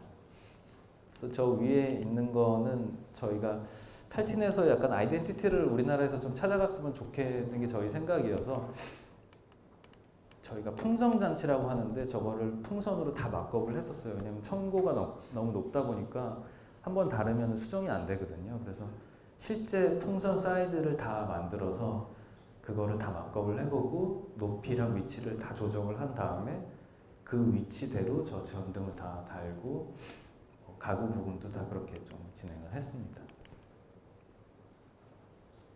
이것도 그래서 저희가 라이즈나 탈틴에 대한 얘기는 많은 얘기를 나눴었는데 요즘 진행하는 어떤 프로젝트를 어떤 식으로 진행하는지 한번 공유를 해드리고 싶었었어요. 그래서 가볍게 준비를 했었는데 이 프로젝트는 건너뛰도록 하고 마지막 프로젝트만 1분 안에 끝내보겠습니다. 9월에 런칭이 될 프로젝트예요. 그리고 이게 어떤 공간인지는 아직은 말씀드릴 수가 없는데 디자인 아이디에이션을 하게 되는 게 2050년에 도시가 어떤 모습을 할까, 그리고 2050년에 어떤 사람들이 어떤 삶을 살아가고 어떤 공간을 살아갈까를 한번 예상을 해보는 식으로 시나리오를 잡아봤어요. 그래서 프로젝트의 과제는 Space Matters Matter고요. 이 과제의 이유가 스페이스가 matter하고, 그러니까 Space Matters 그리고 Matters Matter, 그러니까 공간이 중요하고 재료가 중요하다라는 거예요. 그래서 이 전체 지금 저희가 퍼블리케이션을 준비를 하기도 하는데 이제 이걸 두 개의 챕터로 나눠서 공간에 대한 이야기, 그 재료의 공간에 대한 이야기를 한번 해볼까 준비를 하고 있고요. 그래서 2050년에 도시공간은 어떻게 변화를 할지에 대한 시나리오, 그리고 이런 것들이 사람의 개인의 주거 환경에 어떤 변화를 영향을 미치게 될지, 컴팩트하지만 퀄리티 있는 삶의 라이프 스타일이 더 중시되는 시기가 되지 않을까라는 게 저희의 예상이고요. 그리고 여기서 잠깐 이게 무슨 프로젝트인지 좀 아시게 되실 거예요. 그래서 우리가 보통 공간이라고 인식하지 않는 공간이에요. 그래서 사회적으로 활발한 20대에서 50대 정도의 젠더 뉴트럴한 사람을 퍼스널로 잡고 이 사람을 위한 공간을 지금 디자인을 하고 있고요. 어떤 일상을 살아가는지, 그 사람의 공간이 어떤 공간인지, 주거 공간이 어떤 공간인지, 그래서 우리가 지금은 공간이라고 인식하지 않지만 그 무엇이 이제 2050년에 공간이 됐을 때 어떤 디자인이어야 되는지를 지금 열심히 디자인을 하고 있는 프로젝트입니다. 9월 초에 광주 비엔날레에서 보실 수 있을 거고요. 지금 한창 열심히 하고 있는 프로젝트를 끝나기도 전에 공유를 해드리게 됩니다.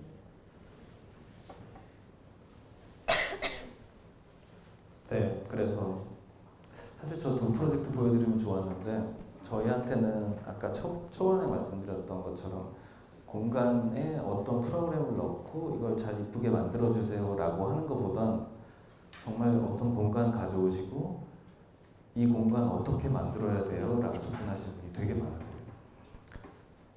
그 전 프로젝트도 그렇고 그 다음에 맨 마지막에 보여줬던 프로젝트도 그 각 기업에서 자기네들 이미지를 탈피하고 싶고 이미지에 변신을 하고 싶다는 접근으로서 공간에서 이거를 어떻게 해석을 하고 어떻게 풀 수 있는지에 대한 의뢰부터 시작을 한 프로젝트들이고 그러다 보니까 사실은 아직 짓고 있는데 지어지진 않았고 아직 만들어지진 않았습니다. 근데 저희가 계속 좀 뭐 이런 프로세싱을 좀 보여드리면 좋을 것 같아서 결과물을 건축이나 인테리어 하시는 분들이 결과물을 가지고 결과물에만 포커싱을 하시는데 사실은 결과를 어떻게 만들어지는지에 대해서 보여드리는 게 저희를 더 잘 표현할 수도 있고 그리고 그게 더 값어치 있는 게 아닐까라는 측면에서 이걸 준비를 했던 거고요.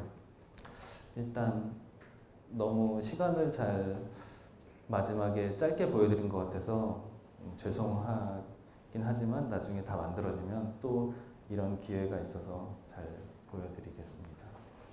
일단 오늘 너무 잘 들어주셔서 감사합니다.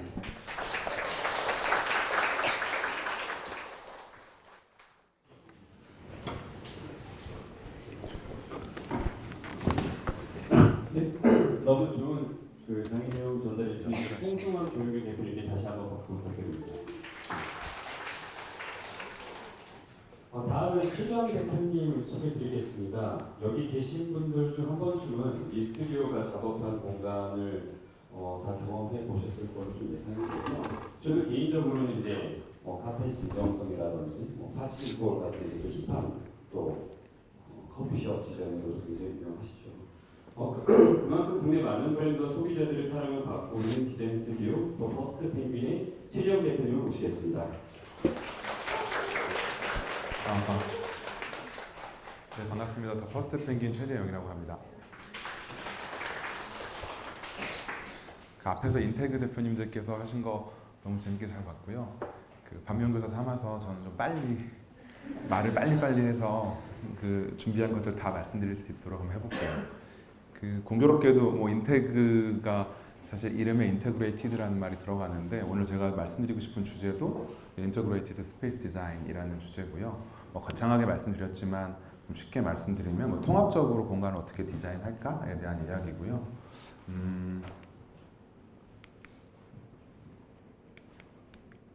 요게 슬라이드가 안 넘어가는데 혹시 네 거의 저희 거에도 꼽아야 될 것 같아요.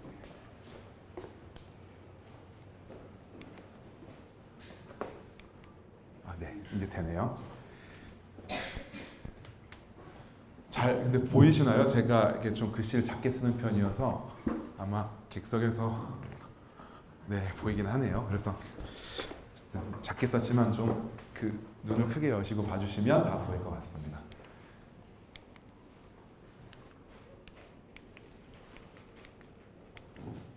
네, 그래서 일단 네, 작죠. 네, 그래도 아마 그 리딩은 되실 거라고 보고요.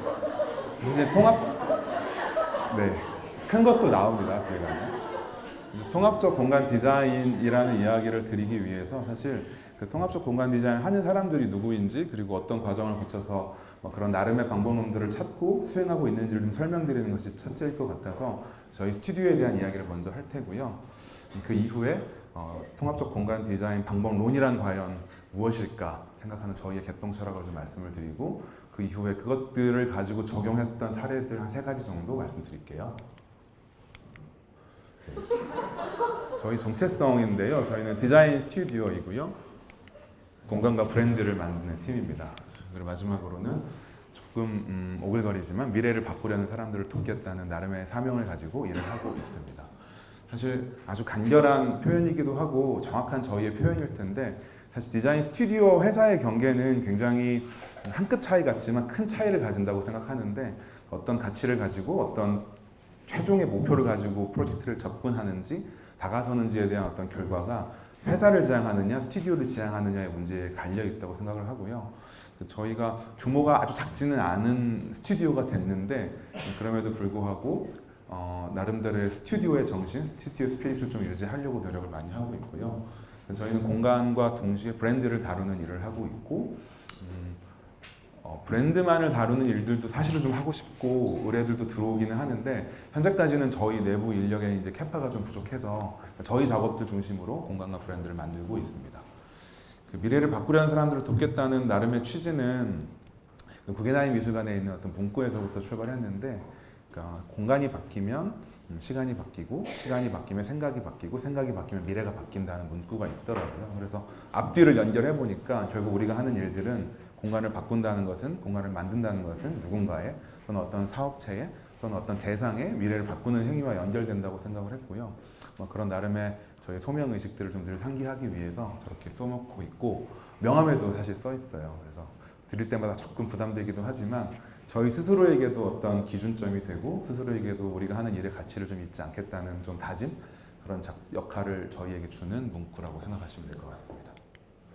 네, 이렇게 13명, 이때는 14명일 때 사진인데 최근에 가장 고참 친구 한 명이 베트남 건설사로 이직을 하는 바람에, 한국 건설사인데 베트남에서 이제 일을 좀 해보고 싶어서 현재는 13명이 같이 일하고 있습니다. 뒤에는 저희 사무실 배경이고요. 서교동에 위치해 있어서 뭐 말씀드려도 아마 안 오실 것 같은데 빈말 아니니까 혹시 오셔서 연락 주시면 SNS로 연락 주시면 되거든요. 제가 있으면 커피 한 잔 대접해 드릴게요. 안 오실 거 알고 있어요. 근데 오시면 진짜 사드립니다. 네. 13명이 같이 일하고 있고요. 이런 어떤 키워드로 저희를 좀 구분해 볼 수 있을 텐데, 저희는 구성이 조금 독특한 부분이 있어요. 그래서 첫 번째는 크리에이티브 디렉터 또는 뭐 치프 디렉터라고 이야기하는 제가 있고요. 저는 이제 디자인과 시공 그리고 모든 브랜딩 프로젝트를 관장하고 있고, 어떨 때는 직접 프로젝트를 실무 설계까지 할 때도 가끔 있고요. 현재까지는 모든 프로젝트는 제가 진행하고 디렉팅을 하고 있습니다.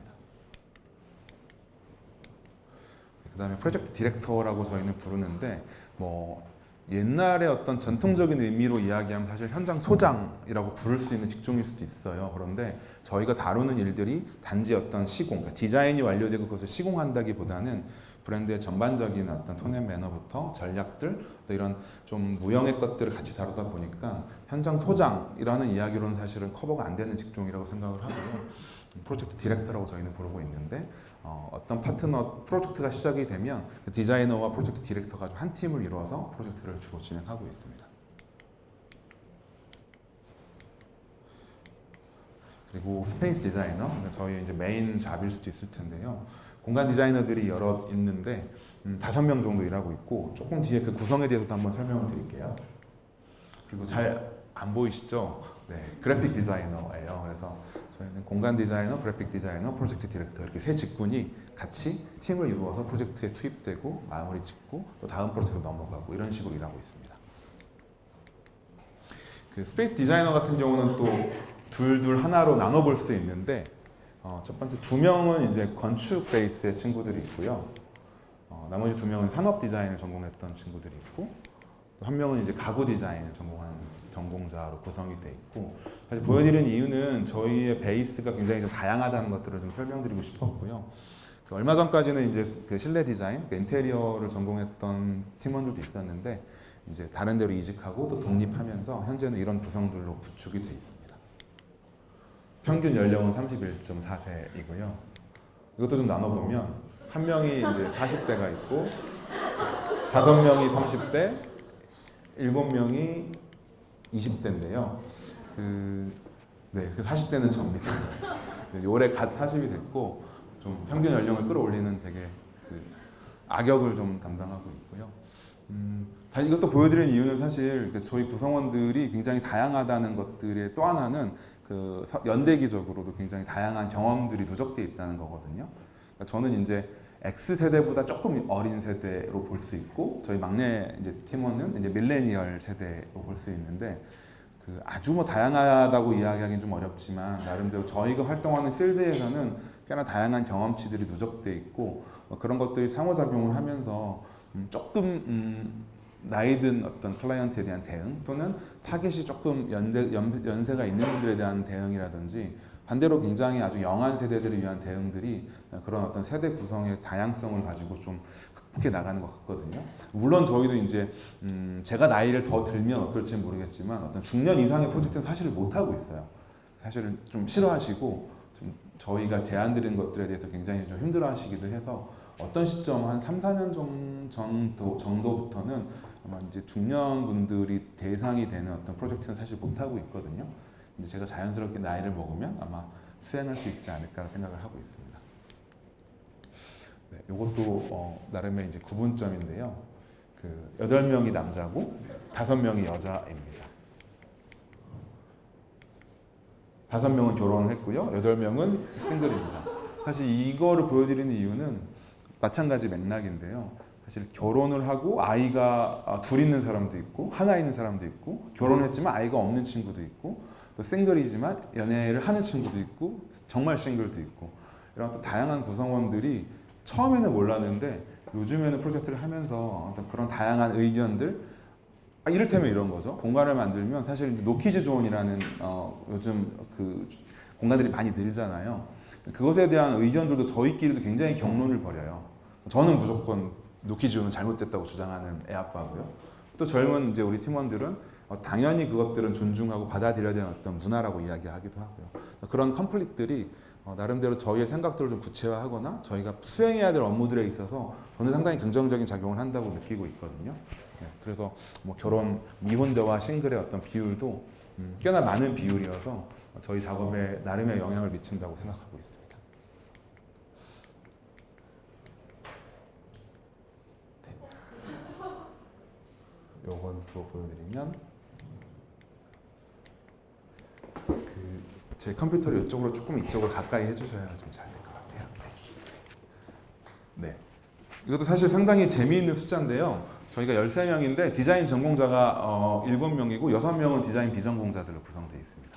그래서 사실 꽤나 놀라운 디자인 스튜디오 치고의 수치일 텐데 되게 조심스러운 이야기일 수는 있는데 그 비전공자 중에서는 실제로 대학을 나오지 않은 친구들도 한 2, 3명이 사실 있어요. 근데 이제 첫 번째 어떤 뭐 저의 개인적인 그리고 어떤 과정에서의 경험들을 가지고 그런 친구들과 함께 일을 하게 됐는데 그 경험이 사실 너무 좋았어요. 그러다 보니까 그 이후에는 저 스스로 갖고 있던 편견이 좀 사라지고 지금은 전공자냐 그렇지 않느냐 또는 뭐 학력이 얼마나 되느냐는 정말 무시되고 있는 뭐 그렇다고 뭐 실력 중심이다 이런 말도 적절하지는 않은 것 같고요. 그 사람의 태도나 인성 또는 우리 스튜디오의 어떤 마인드와 접점들이 더 중요한 가치가 돼서 저희 팀원들이 좀 함께 일하고 있는 조직이라고 이해해 주시면 될 것 같습니다. 심지어 저도 이제 비전공자인데 저는 점오 같은 게 사실은 실무를 10년 하고 사실 저는 이제 공부를 하고 있어요. 건축 전문대학원에서 이제 공부를 하고 있다 보니까 아직 졸업한 건 아니니까 이제 전공자도 아니고 비전공자도 아니고 그러나 실무의 어떤 과정을 쌓다 보니까 그 학문적인 탄탄함이나 그 지식의 좀 배경들이 프로젝트를 보는 안목이나 시야들에서 굉장히 좀 도움이 많이 될 거라는 생각들을 가지고 지금 공부를 하고 있고 한 학기 했는데 너무 힘들어요. 네. 근데 재밌긴 하고 너무 좋은 경험들을 하고 있습니다. 제가 졸업한 이후에는 저희 프로젝트의 어떤 성격이나 경향이 좀 바뀔 수도 있지 않을까라는 생각을 하게 되는데 그것이 좋은 방향이건 나쁜 방향이건 스튜디오의 성장 과정에서 끊임없이 바뀌는 어떤 저희의 태도들 그런 어떤 태도와 방향성에 영향을 반드시 주지 않을까 생각을 해봅니다. 저희는 2012년에 4월 달에 런칭 오픈을 했고 시작을 했고요. 현재는 2019년 중반이니까 6월을 달리고 있겠죠. 그래서 총 저희는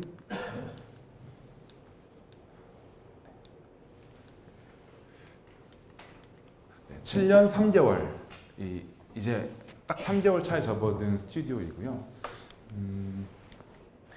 현재까지 한 151개 정도 프로젝트를 수행을 했고 계산을 해보니까 연간 한 19개 정도의 프로젝트를 진행을 했었습니다. 사실 많이 요즘 조금 알아봐 주시고 사랑해 주셔서 참 감사한데 저희 시작은 사실 그렇진 않았어요.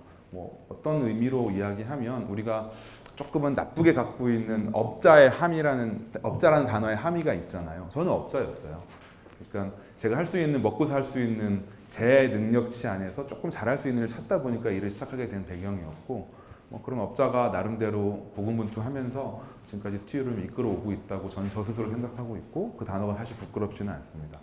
그래서 저희는 경험에서 배우고 저 많은 어떤 실행들에서 사실은 경험치를 좀 누적을 한 것 같고 그것들이 앞으로 어떻게 작동할지는 저도 다 예상할 수는 없지만 현재까지 적어도 2019년 7월 시점에는 꽤나 유의미한 결과들로 작동하고 있다고 생각을 하고 그 태도들을 끝까지 한번 견지해보고 싶은 제 개인적인 바람을 갖고 있어요.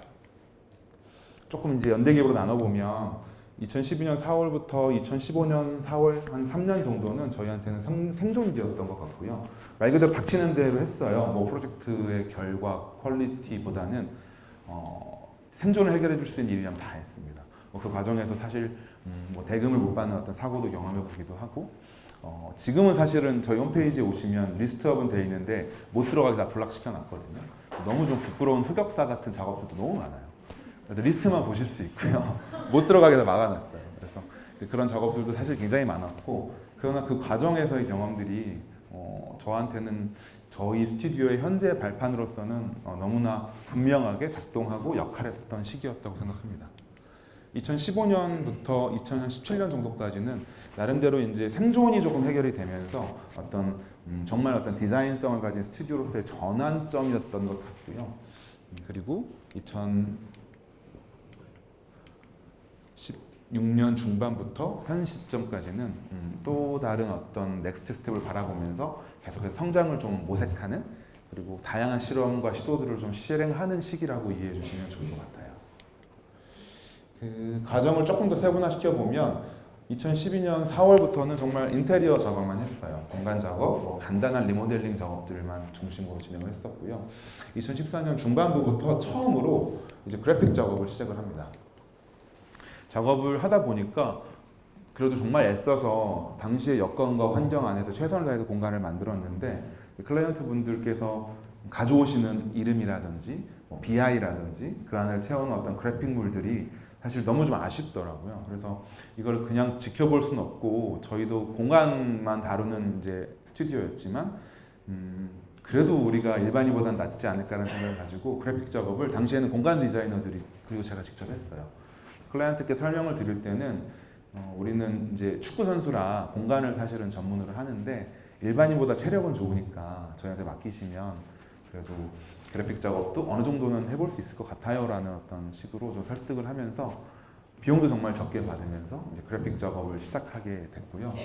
그렇게 작업을 한 1년 정도 하다 보니까 저희의 한계를 느끼고 또 한편으로는 조금 더 좋은 퀄리티, 조금 더 완성도 있는 브랜드나 완성도 있는 공간을 만들기 위해서는 전문적인 팀원들이 합류할 필요를 좀 많이 느꼈습니다. 그래서 그들이 합류해서 작업을 했던 것들이 1년 후인 2015년 중반부였고요. 그때부터 이제 그래픽 디자이너들이 스튜디오에 합류하게 되고 그들이 합류하면서 어플리케이션 작업들이 아주 전방위적으로 시작이 된 거죠. 이를테면 카페라고 이야기하면 컵, 냅킨, 숍카드 이런 것들이 사실 기본적인 디자인일 테고 나아가서는 원두 패키지, MD 상품의 박스라든지 아트 포스터 이런 작업들을 이제 그래픽 디자이너들이 합류하면서 아주 본격적으로 진행을 하게 됐습니다. 그러나 이때까지만 해도 사실 그럼에도 불구하고 어떤 전반적인 완성도는 올라갈 수 있었지만 그 UX를 다룬다거나 어떤 통합적인 브랜드 또는 공간 디자인을 했다고 보긴 좀 사실 어려운 것 같아요. 그리고 그 시점은 2017년 아마 상반기 정도였던 것 같아요. 여러 가지 계기가 있지만 생략하고요. 2017년 상반기에 TXT라는 프로젝트를 시작하게 됐는데 그 프로젝트가 저희한테는 꽤나 의미 있는 프로젝트로 자리매김하고 있고요.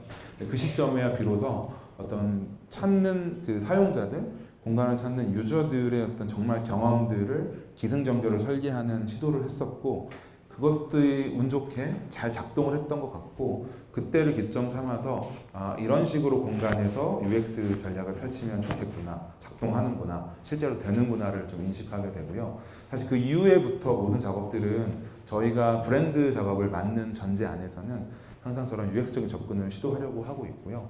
물론 의도대로 정말 잘 작동하는 경우도 있고 그렇지 않은 경우도 사실 있습니다. 그러나 저희의 태도, 저희의 시도들은 늘 어떻게 고객 경험을 새롭게 만들어 드릴 수 있는지 경험들을 어떻게 비즈니스적 성과로 연결시킬 수 있을지에 대한 고민들을 늘 저 시점 이후부터 하고 있습니다. 그래서 다시 말씀을 드리면 2017년 상반기부터가 저희가 실제로 통합적인 공간 디자인을 실행하고 있다고 이야기할 수 있는 시기이고요. 종합해 보면 불과 2년이 아직 채 안 됐어요. 이제 2년 거의 돼가죠. 그래서 저희도 정말 통합적 디자인 방법론을 나름대로 찾고 적용하고 시행하고 있지만 아직은 좀 부끄러운 부분이 사실 많고요.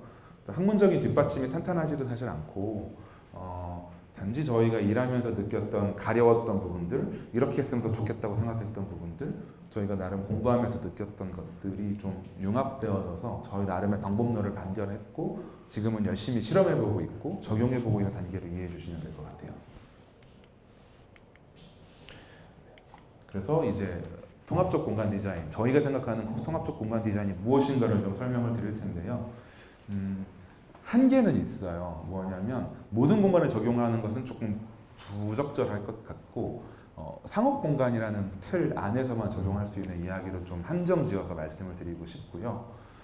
다시 한번 말씀드리지만 학문적인 탄탄한 토대가 있지는 않습니다. 그래서 사실 제 대학원 논문 주제이기도 해요. 그래서 조금 더 그런 이론적인 뒷받침이나 좀 맥락들을 조금 더 단단하게 다져보고 싶은 생각으로 이 주제를 가지고 지금 논문을 이제 시작을 했는데 그런 것들이 조금 더 완성이 되면 저희 방법론이 조금 더 힘을 얻거나 조금 더 설득력 있는 어떤 방법론으로서 조금 더 공감대를 얻을 수 있는 보편성을 띠는 방법론으로 자리매김할 수 있지 않을까 싶은데 현재로서는 보편적인 방법이기보다는 저희 스튜디오만의 그 저만의 어떤 방법론으로 이해해 주시는 것이 좀 더 정확할 것 같아요. 또 숫자예요. 네 가지 정도의 이제 방법론을 설명을 드릴 텐데 죄송해요. 그거보다 저희의 이제 통합적 공간 디자인론에 대한 좀 개념을 설명을 드릴 텐데 공간을 디자인할 때 기본적으로 4가지 정도의 스텝의 요소들이 있다고 생각하는데 첫 번째는 형태, 재료, 구조, 그리고 색. 사실 아주 전통적인 의미의 공간 또는 건축 디자인 방법론들이죠. 이런 것들이 아주 베이직이 되는 우리가 공간을 다룰 때 공간을 다룰 때 필요한 요소들일 테고요. 여기서 조금 더 파생되거나 아니면 그 공간의 주변에 컨텍스트로 존재하는 것들을 좀 끌어들이는 전략들을 전통적으로도 많이 취하고 있는데 그런 건 이런 거죠. 예를 들면 빛과 그림자, 그리고 소리, 바람, 풍경. 그래서 차경으로 풍경을 드리기도 하죠. 이런 것처럼 실제 인간이 짓는 것들, 인간이 다루고 만드는 것은 아니지만 그 건축 또는 공간 주변부 또는 건축의 구조, 형태, 색을 통해서 만들어지는 것들이 이런 어떤 요소들이라고 보고 이 첫 번째와 두 번째가 제가 생각할 때는 전통적 의미의 건축 소재들, 건축 엘리먼트라고 생각합니다. 여기서 조금 인위적인 그리고 조금 비물리적인 이야기들을 해보면 이제 그래픽, 말씀드렸던 어플리케이션, 그리고 그 공간을 채우는 음악, 조금 더 나아가면 향 이런 것들이 있을 테고요. 사실 이 접근들은 많지는 않다고 보지만 사실 꽤나 많은 스튜디오나 많은 창작자분들이 접근하고 있는 스펙트럼이라고 생각하거든요. 그래서 어떤 음악을 틀 것인지, 어떤 향을 만들어서 어떤 인상들을 만들어줄 것인지는 사실 현재까지 잘 다루어지고 있는 영역이라고 생각을 하고요. 근데 여기서 하나 더 나가야만 조금 더 본질적으로 완성도 있는 통합 디자인이 성립이 된다고 생각을 하는데 그건 바로 하나가 빠졌었네요.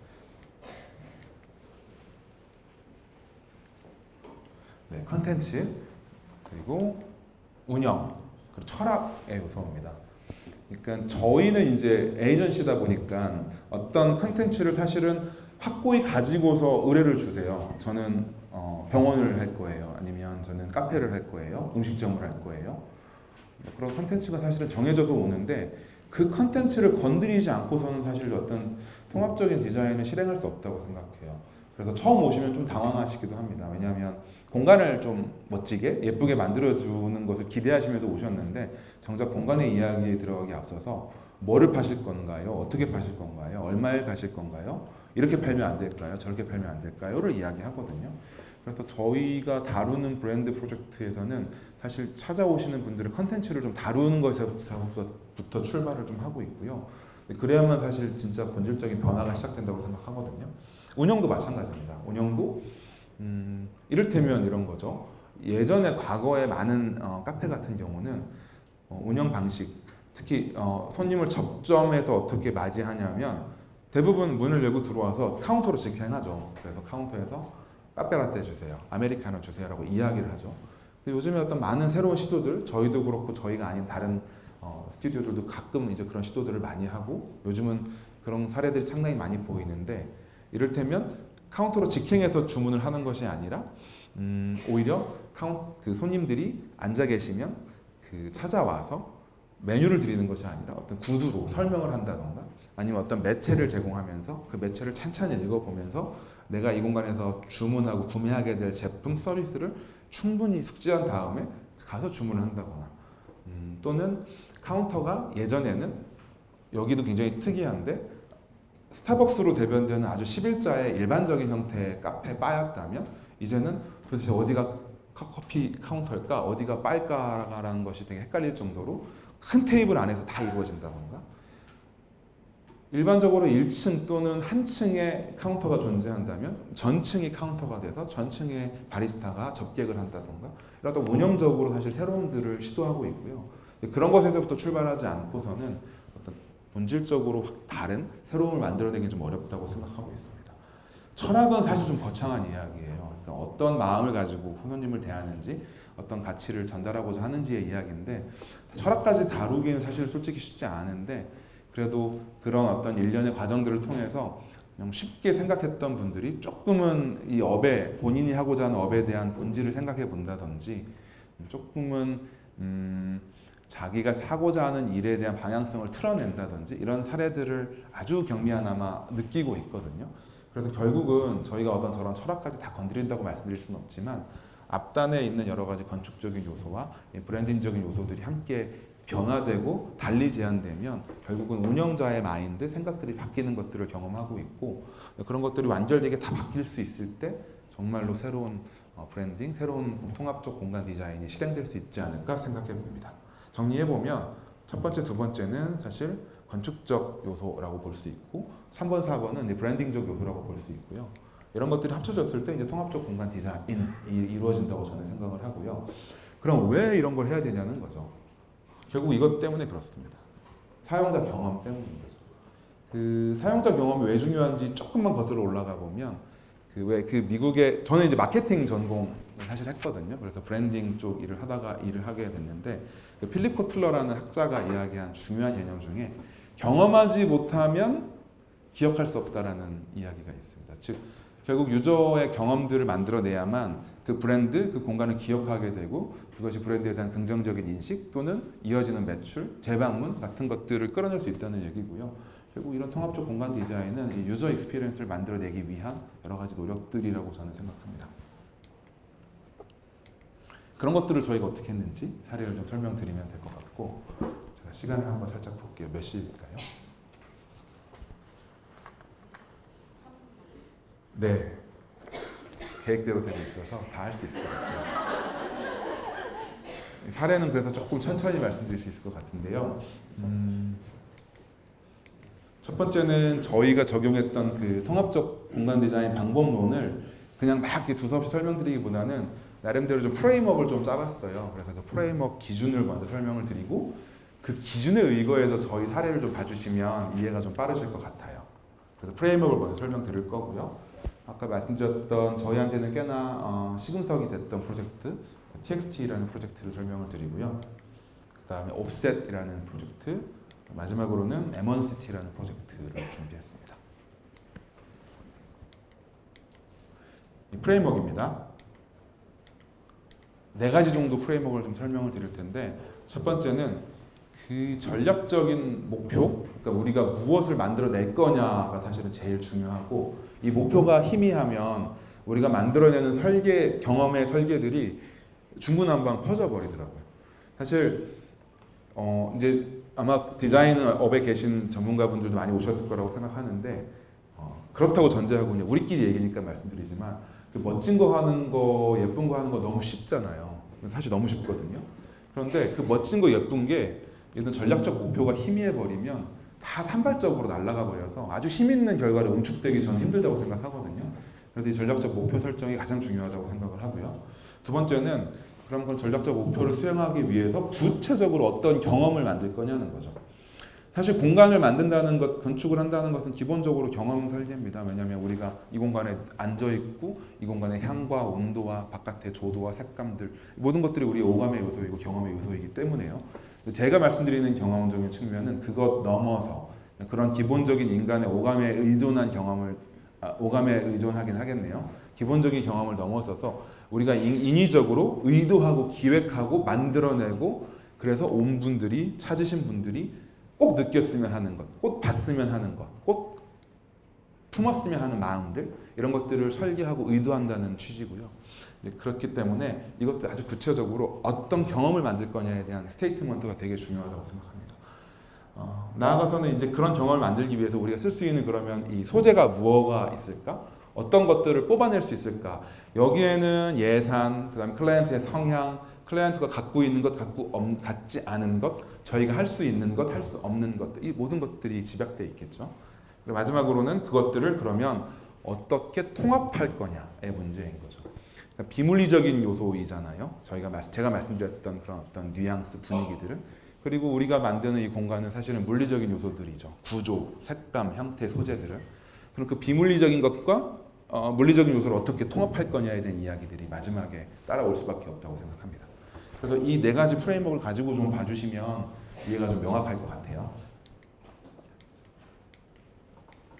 네, TXT 프로젝트고요.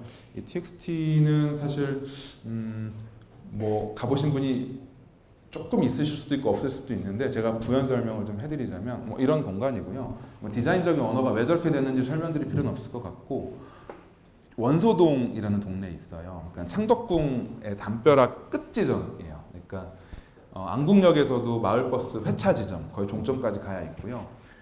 장사가 될 턱이 없는 그러니까 비상업적인 사실 지역에 위치해 있던 프로젝트이고요. 지금은 TXT 이후에 다른 가게들이 좀 생기고 주변에 상권이 좀 살기도 했고 감사하게도 많이 찾아주셔서 상권이 제법 괜찮아 보이는데 사실 저희가 시작할 때 저 지점은 장사가 될 리가 없다고 생각했던 계속 문을 닫았던 지점이기도 하고요.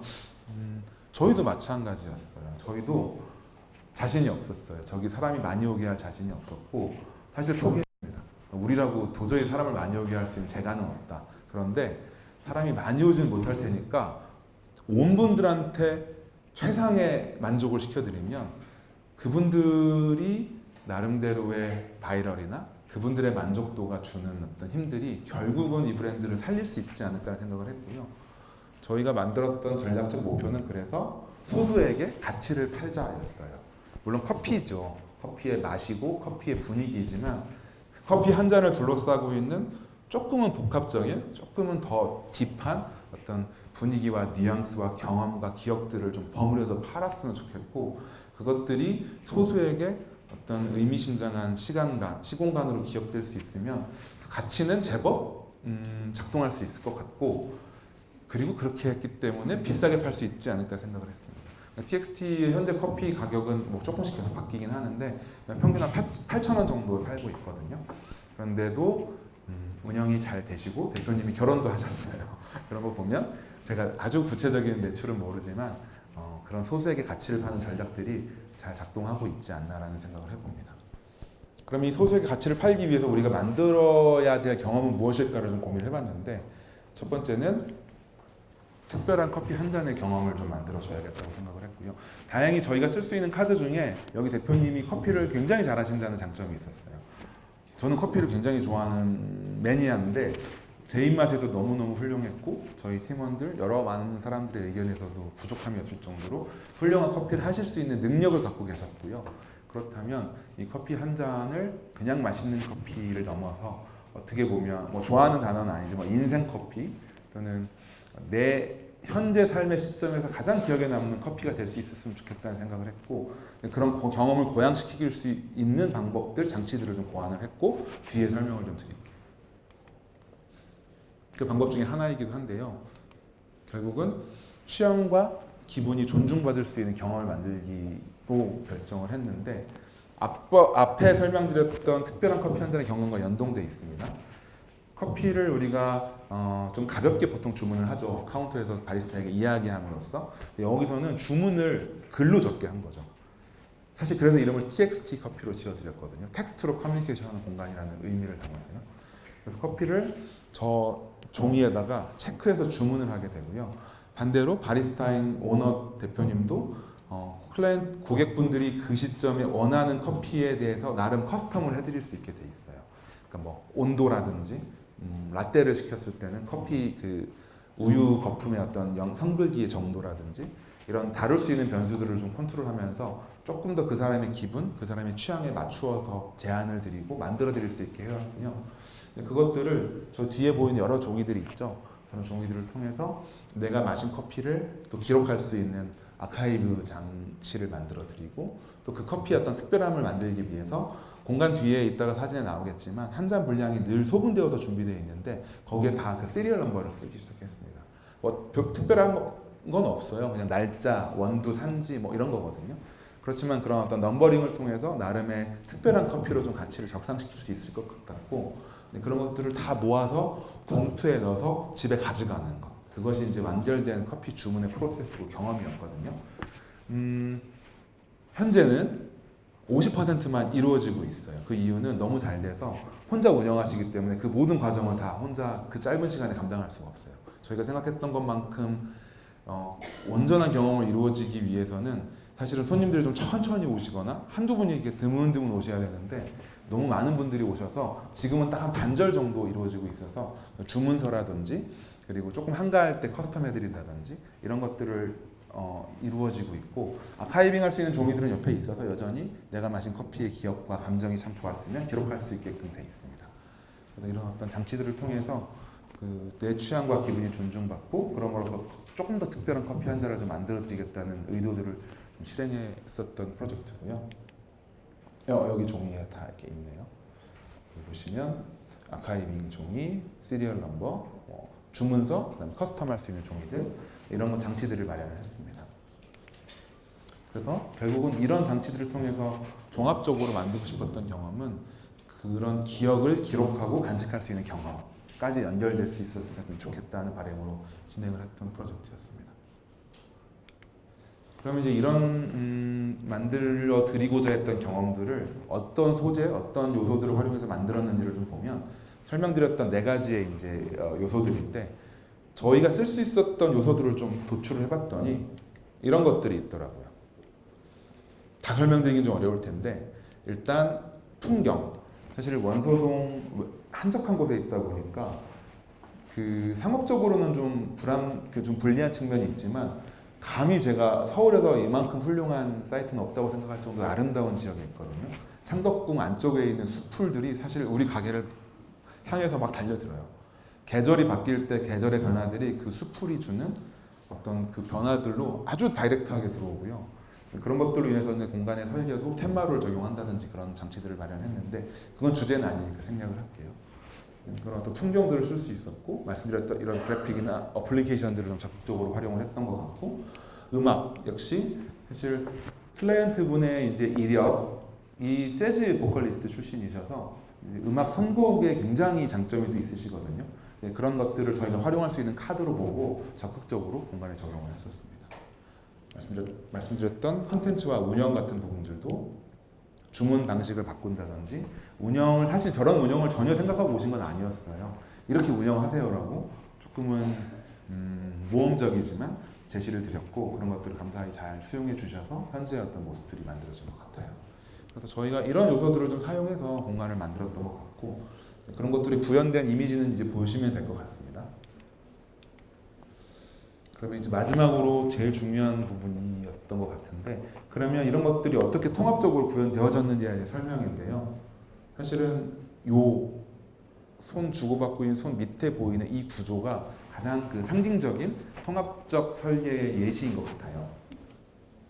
네, 이런 뭐 텐마루 구조도 적용하고요. 뒤쪽에 이런 소분되어 있는 원두들이 배치되어 있기도 하고 이런 장치들이 있고요. 이겁니다. 저희가 이제 나름대로의 운영 방식을 바꾸고 TXT라는 이름을 만들어 드리고 종이에 연필로 주문하는 방식을 설계를 했는데 만약에 이것이 따로 개발되고 통합적이지 않게 개발됐다면 공간이 다 만들어진 다음에 그 종이들이 아마 이 테이블 위에 또는 여기에 그냥 가지런히 놓였을 거예요. 조금 신경을 쓰면 저 종이들을 예쁘게 담을 수 있는 함을 제작했겠죠. 그런데 이것들이 애초에 개발 단계부터 굉장히 통합적으로 정말 하나로 개발이 되다 보니까 이 공간 설계의 가장 핵심은 바로 여기였습니다. 구조의 가구의 또는 이 커피숍에서 가장 핵심이 되는 커피바의 메인이 이런 통합적인 설계가 이루어질 수 있었던 거죠. 그래서 이 사례가 저희한테는 굉장히 많은 좀 깨달음, 많은 좀 의미들을 좀 던져줬고요. 이런 방식들의 통합들이 저희 작업들에 좀 녹아낼 수 있게끔 계속 노력하게 된 계기가 됐던 것 같고 굉장히 상징적인 의미의 데스크 또는 커피바로 저는 기억하고 설명드릴 수 있을 것 같아요.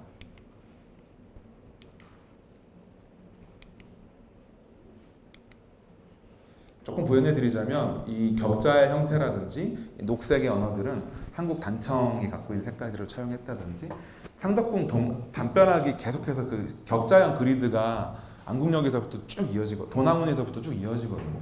그런 어떤 형태적인 것들이 공간 안으로 좀 들어왔으면 좋겠다라든지 그런 디자인적인 맥락들이 담겼고요.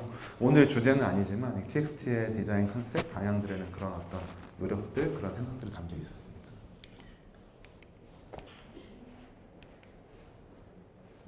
팻마루 구조가 있어서 문을 열고 앉아 있으면 그 바깥쪽에 있는 풍경들 그것들이 굉장히 훌륭한 촬영이 되어주고요. 그 바람이나 이런 것들이 높은 건물이 없다 보니까 바람이나 그 창덕궁 안쪽에 있는 사실은 뭐 새 아니면 자연 이런 그 나무들이 흔들릴 때 소리들 이런 것들이 정말 서울에서 이런 데가 있을까 싶을 정도로 고즈넉함들이 안으로 들어오거든요.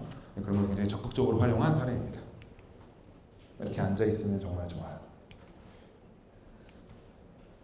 두 번째 사례로 이제 옵셋을 좀 말씀드리고 싶은데요.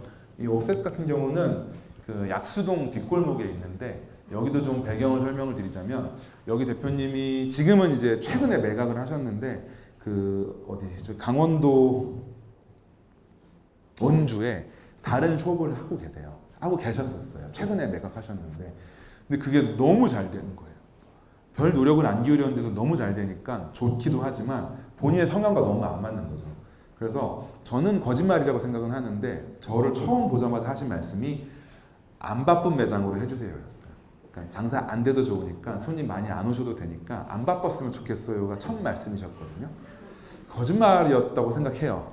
그런데 그 거짓말에는 진정성이 전 있었다고 느꼈고요. 사실 저희한테는 굉장히 큰 힌트가 됐고 그러면 어떻게 안 바쁜 매장을 만들 수 있을까라는 고민을 사실 하게 됐고 안 바쁜 매장을 만들겠다는 고민보다는 별로 사람들이 많이 오고 장사가 잘 되는 매장에 대해서 고민할 필요가 없었다는 힌트를 준 거죠. 그래서 이 공간은 그러면 어떻게 기억되고 어떻게 작동해야 될까? 어떤 전략적 목표를 가져야 될까 고민해 봤을 때 매니아를 만들자는 생각을 하게 됐습니다. 그러니까 모두가 좋아하고 모두가 공감할 수 있는 공간을 만들기보다는 적은 사람들이지만 매니아. 그래서 한 번, 두 번, 세 번이 아니고 10번이고 20번이고 방문할 수 있는 정도의 아주 친밀한 그리고 아주 그 충성도가 로열티가 높은 그런 고객들을 주로 만드는 공간이 되면 이 사장님, 이 대표님의 취지에도 부합하고 이 공간이 드릴 수 있는 가치도 괜찮지 않을까라는 생각을 하게 됐고요. 그래서 매니아를 만들자는 전략적인 목표를 세우고 접근을 했습니다. 그런 것들을 만들어내기 위해서 저희가 취했던 어떤 의도했던 경험들은 이제 일상에서 좀 벗어나는 경험. 그러니까 서울 한복판 약수동이면 굉장히 번잡한 동네인데 적어도 이 공간을 느끼고 누리고 사용하는 시간만큼은 일상에서 벗어난 비일상의 공간이 좀 주어졌으면 좋겠다는 생각을 했고요.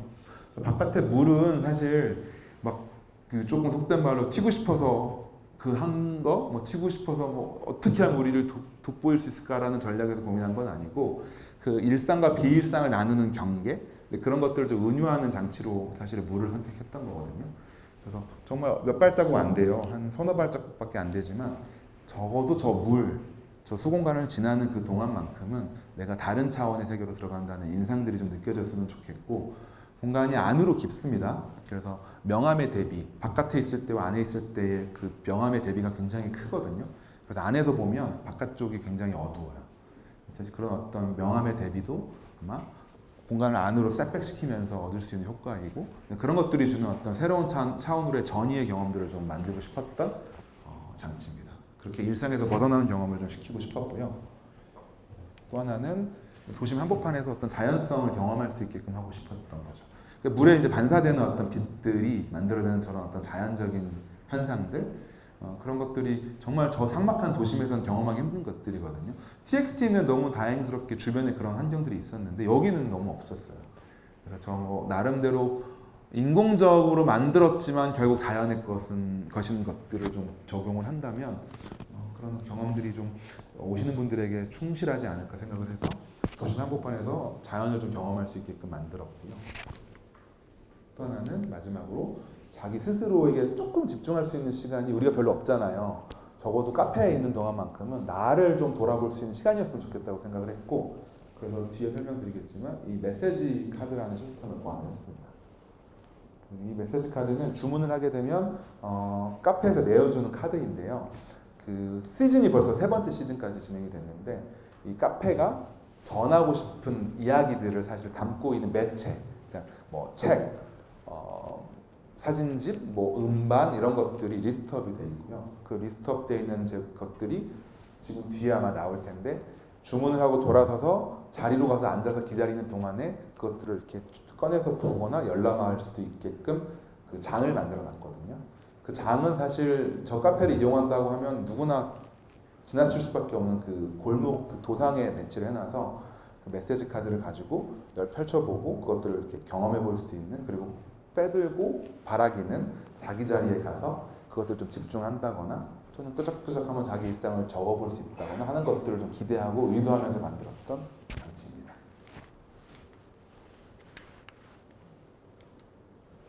마찬가지로 우리가 쓸 수 있는 카드가 뭐가 있을까 한번 쭉 나열하고 생각하는데, 여기에서는 이런 것들을 좀 쓸 수 있겠죠. 말씀드렸지만 이 빛과 그림자는 사실 아까 보여드렸던 물에 반사되는 것들을 통해서 공간을 셋백시키면서 공간이 어두워지면서 주는 대비 효과라든지 이런 것들을 만들어내려고 노력을 했고요. 뭐 보여드렸던 메시지 카드에 이런 그래픽 어플리케이션 같은 것들이 당연히 적용이 잘 됐을 것 같고요.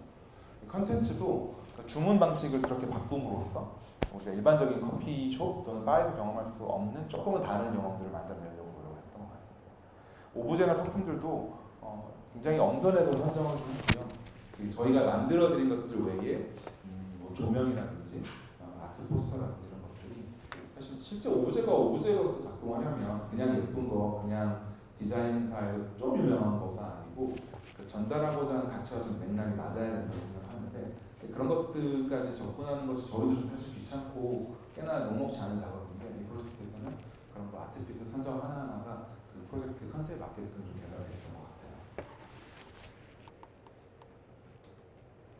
그래서 결국은 마지막으로 그럼 어떻게 통합적으로 활용했느냐는 사실 쭉 말씀드렸던 내용들인데, 어떤 이런 공간, 물리적인 공간적인 요소들, 그리고 그 공간들이 주는 배경으로서 존재하는 장면들이 이런 메시지 카드라는 컨텐츠와 좀 맞물려서 메시지 카드를 경험하는 물리적인 공간, 즉 물리적인 것과 비물리적인 것들이 어떻게 결합될지 고민하면서 만들었던 프로젝트이고요.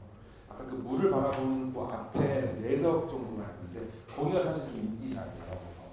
거기가 먼저 이렇게 선정이 되고 자리가 없으면 이제 안쪽으로 가시게 되는데, 공간적인 좀 한계상 그 자리를 좀 더 많이 못 만드는 게 좀 아쉽긴 한데, 돌이켜 보니까 그 자리가 적은 것이 훨씬 좋은 것 같아요. 모든 공간이 위계 없이 그런 자리를 만들어 드리는 것보다 조금은 욕심나서 조금 거기 앉고 싶게끔 만드는 그런 의도는 아니었는데 그런 전략들이 오히려 좀 먹혀 들어간 것 같고, 분들이 오히려 그렇기 때문에 그 전체적인 공간의 균형이나 매력들을 좀 더 느끼신 것 같다는 생각들을 하고는 있습니다. 이런 책들, 메시지 카드 적혀 있는 리스트도 있고요. 그다음에 여기는 이제 사실은 메시지가 있긴 있어요. 핸드폰을 끄세요, 자기에게 집중하세요, 이런 문구들이 있어요. 이겁니다. 바에서 주문을 하고 거꾸로 오게 되면 딱 맞닥뜨리게 되는 장인데, 저 장의 설계도 일부러 이렇게 사람 눈높이에서 사실은 수평적으로 보기보다는 수평적으로 배치를 하면 매체들이 많다 보니까 위에 있는 것 밑에 있는 것들이 달라지잖아요. 그래서 하루에 들어서 한눈에 이 매체들을 다 볼 수 있게끔, 그래서 어느 매체 하나도 눈에 안 들어오지 않았으면 다 눈에 들어왔으면 하는 바람으로 하루에 배치를 했고요. 또 이 구조물이 너무 높지 않아서 바깥쪽에 있는 문이나 그 너머에 있는 그 주택의 나름의 인상들이 좀 안으로 들어오는 방해되지 않게끔 작업했던 것입니다.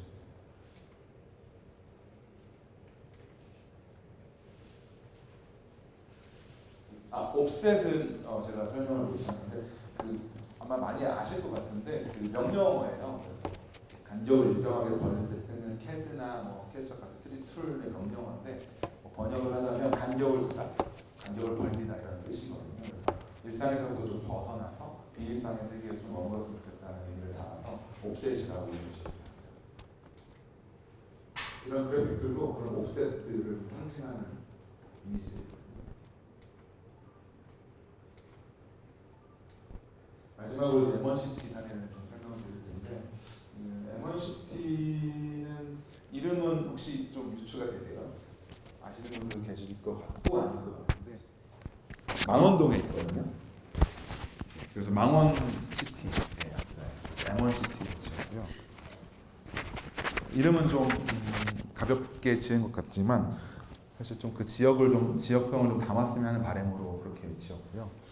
그 M1CT도 좀 설명이 조금 필요한데 원래 저희 홈페이지에 아마 프로젝트 리스트업도 돼 있긴 한데 4년 전에 의뢰를 주셨던 클라이언트 분이 다시 의뢰를 주신 케이스고요. 그때는 사실 클라이언트 분이 정말 커피인이신데 뭐 너무 내밀한 이야기라 좀 그렇지만 이제 가게 터를 자기의 의지와 관계없이 확보하게 되신 거예요. 그래서 마포에 있는 이제 주택가, 그러니까 거주 단지 한가운데 가게를 하게 되셨고 본인의 의지와 관계없이 그러다 보니까 카페가 제법 잘 됐음에도 불구하고 나는 커피인인데 이 커피로 사람들한테 소통하고 싶고 인정받고 싶고 승부하고 싶은데 그것을 찾는 분들은 너무 일상적인 그냥 지역 주민들이신 거죠. 뭐 그게 나쁘다는 건 아니에요. 그러나 그분의 가치, 그분의 어떤 방향성만 좀 안 맞았던 거죠. 근데 그런 것들 때문에 너무 괴로워하시고 같이 시작했던 다른 커피인들이나 브랜드들은 나름대로의 업역을 쌓아가면서 자기 정체성을 쌓아가는데 나는 그냥 동네 카페 아저씨인 거죠. 그런 것들이 너무 힘드셨나 봐요. 그래서 사실은 잘 됐음에도 불구하고 문을 닫아 놓으시고 새로 하시고 싶다고 찾아오셨고요. 그러다 보니까 그러면 그 사람의 커피로서, 커피인으로서 또는 그 사람의 커피를 어떻게 하면 가장 잘 드러낼 수 있을까가 저희의 이제 관심사였고 그런 맥락 안에서 진행을 했고요. 그래서 저희는 전략적인 목표 자체를 기억하게 만들자로 만들었습니다. 뭐 앞에 이제 괄호에 생략이 있겠죠. 커피를 또는 저 커피 바리스타를, 저 로스터를 기억하게 만들자가 취지였고요. 개발했던 패키지인데 저는 패키지들이 공간의 전면에 그러니까 주출입구 바로 들어가자마자 크게 장에 반복되게 배치되어 있는데 이 공간에서는 커피 또는 이 커피 브랜드만을 좀 드러냈으면 좋겠다는 생각으로 몰입했던 프로젝트고 사실 그렇기 때문에 선택할 수 있었던 또는 선택해야만 했던 방향성 디자인 사조가 사실 미니멀이거든요.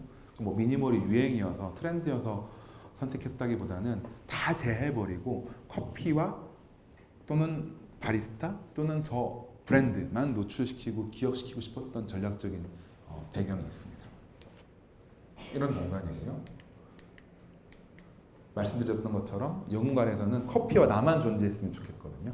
커피와 나, 마시는 사람만 존재하는 느낌으로 공간을 만들고 싶었고 그래서 불필요한 것들 다 배제해버리고 시선을 가리는 것도 다 배제해버리고 최소한의 형태, 최소한의 소재, 최소한의 언어들로만 채우는 공간으로 기획을 했습니다.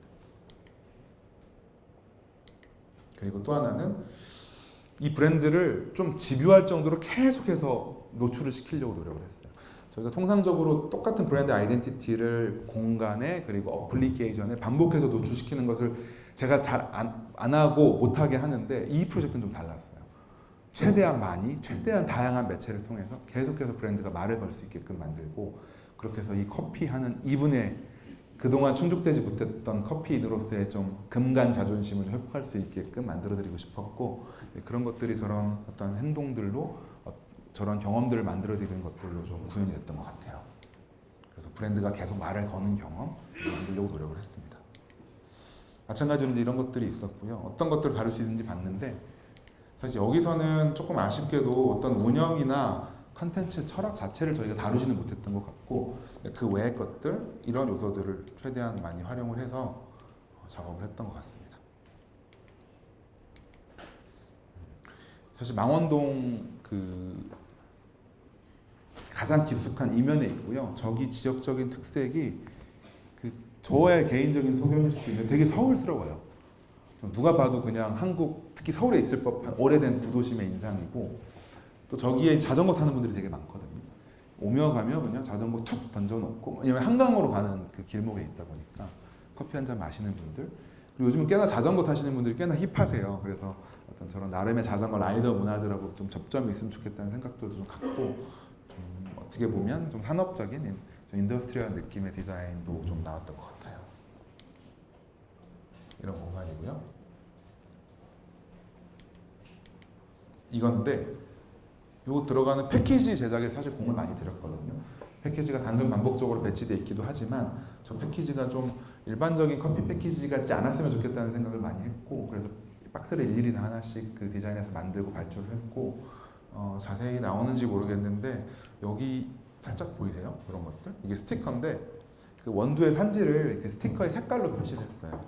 대부분 이제 남미나 이런 데서 원두가 나오는데 남미 원두 국가들이 그 쓰는 깃발 국기 색들이 원색들이 되게 다양하게 한 두 가지 색, 세 가지 색이 배치되어 있거든요.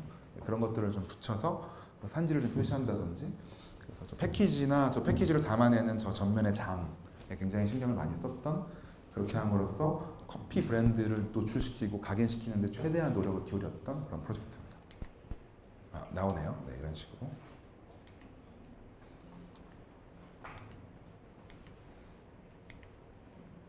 그리고 또 하나는 그 여기 이제 그 가게 바로 앞에 오래된 전신주가 있어요. 근데 전신주에 보시면 스티커가 덕지덕지 붙어 있거든요.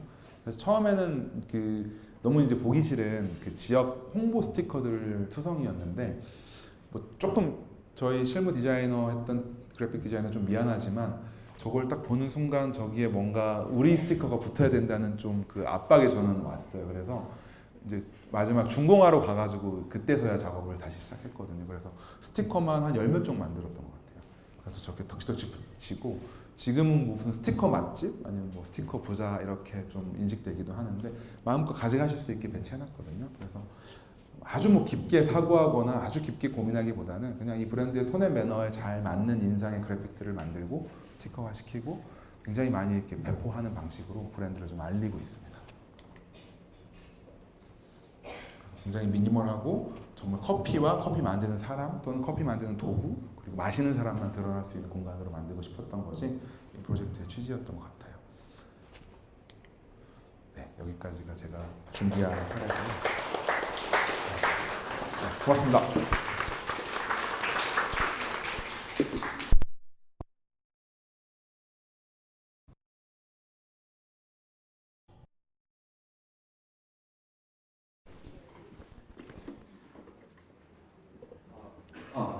너무 정말 좋은 내용인데 약간 시력 테스트를 당하는 것 같은 느낌으로 오랜만에 6포인트에 가까운 기자를 본 것 같습니다. 굉장히 커가지고 여러 의미로 굉장히 좀 재밌었던 강연이었고 굉장히 좋은 플로우 잘 설명해 주신 것 같습니다. 두 강연자분들의 강연 순서는 모두 마쳤고요. 여러분들이 두 분께 궁금하셨던 질문들 Q&A 시간으로 좀 풀어 나가보는 시간 잠깐 갖도록 하겠습니다. 대표님들 다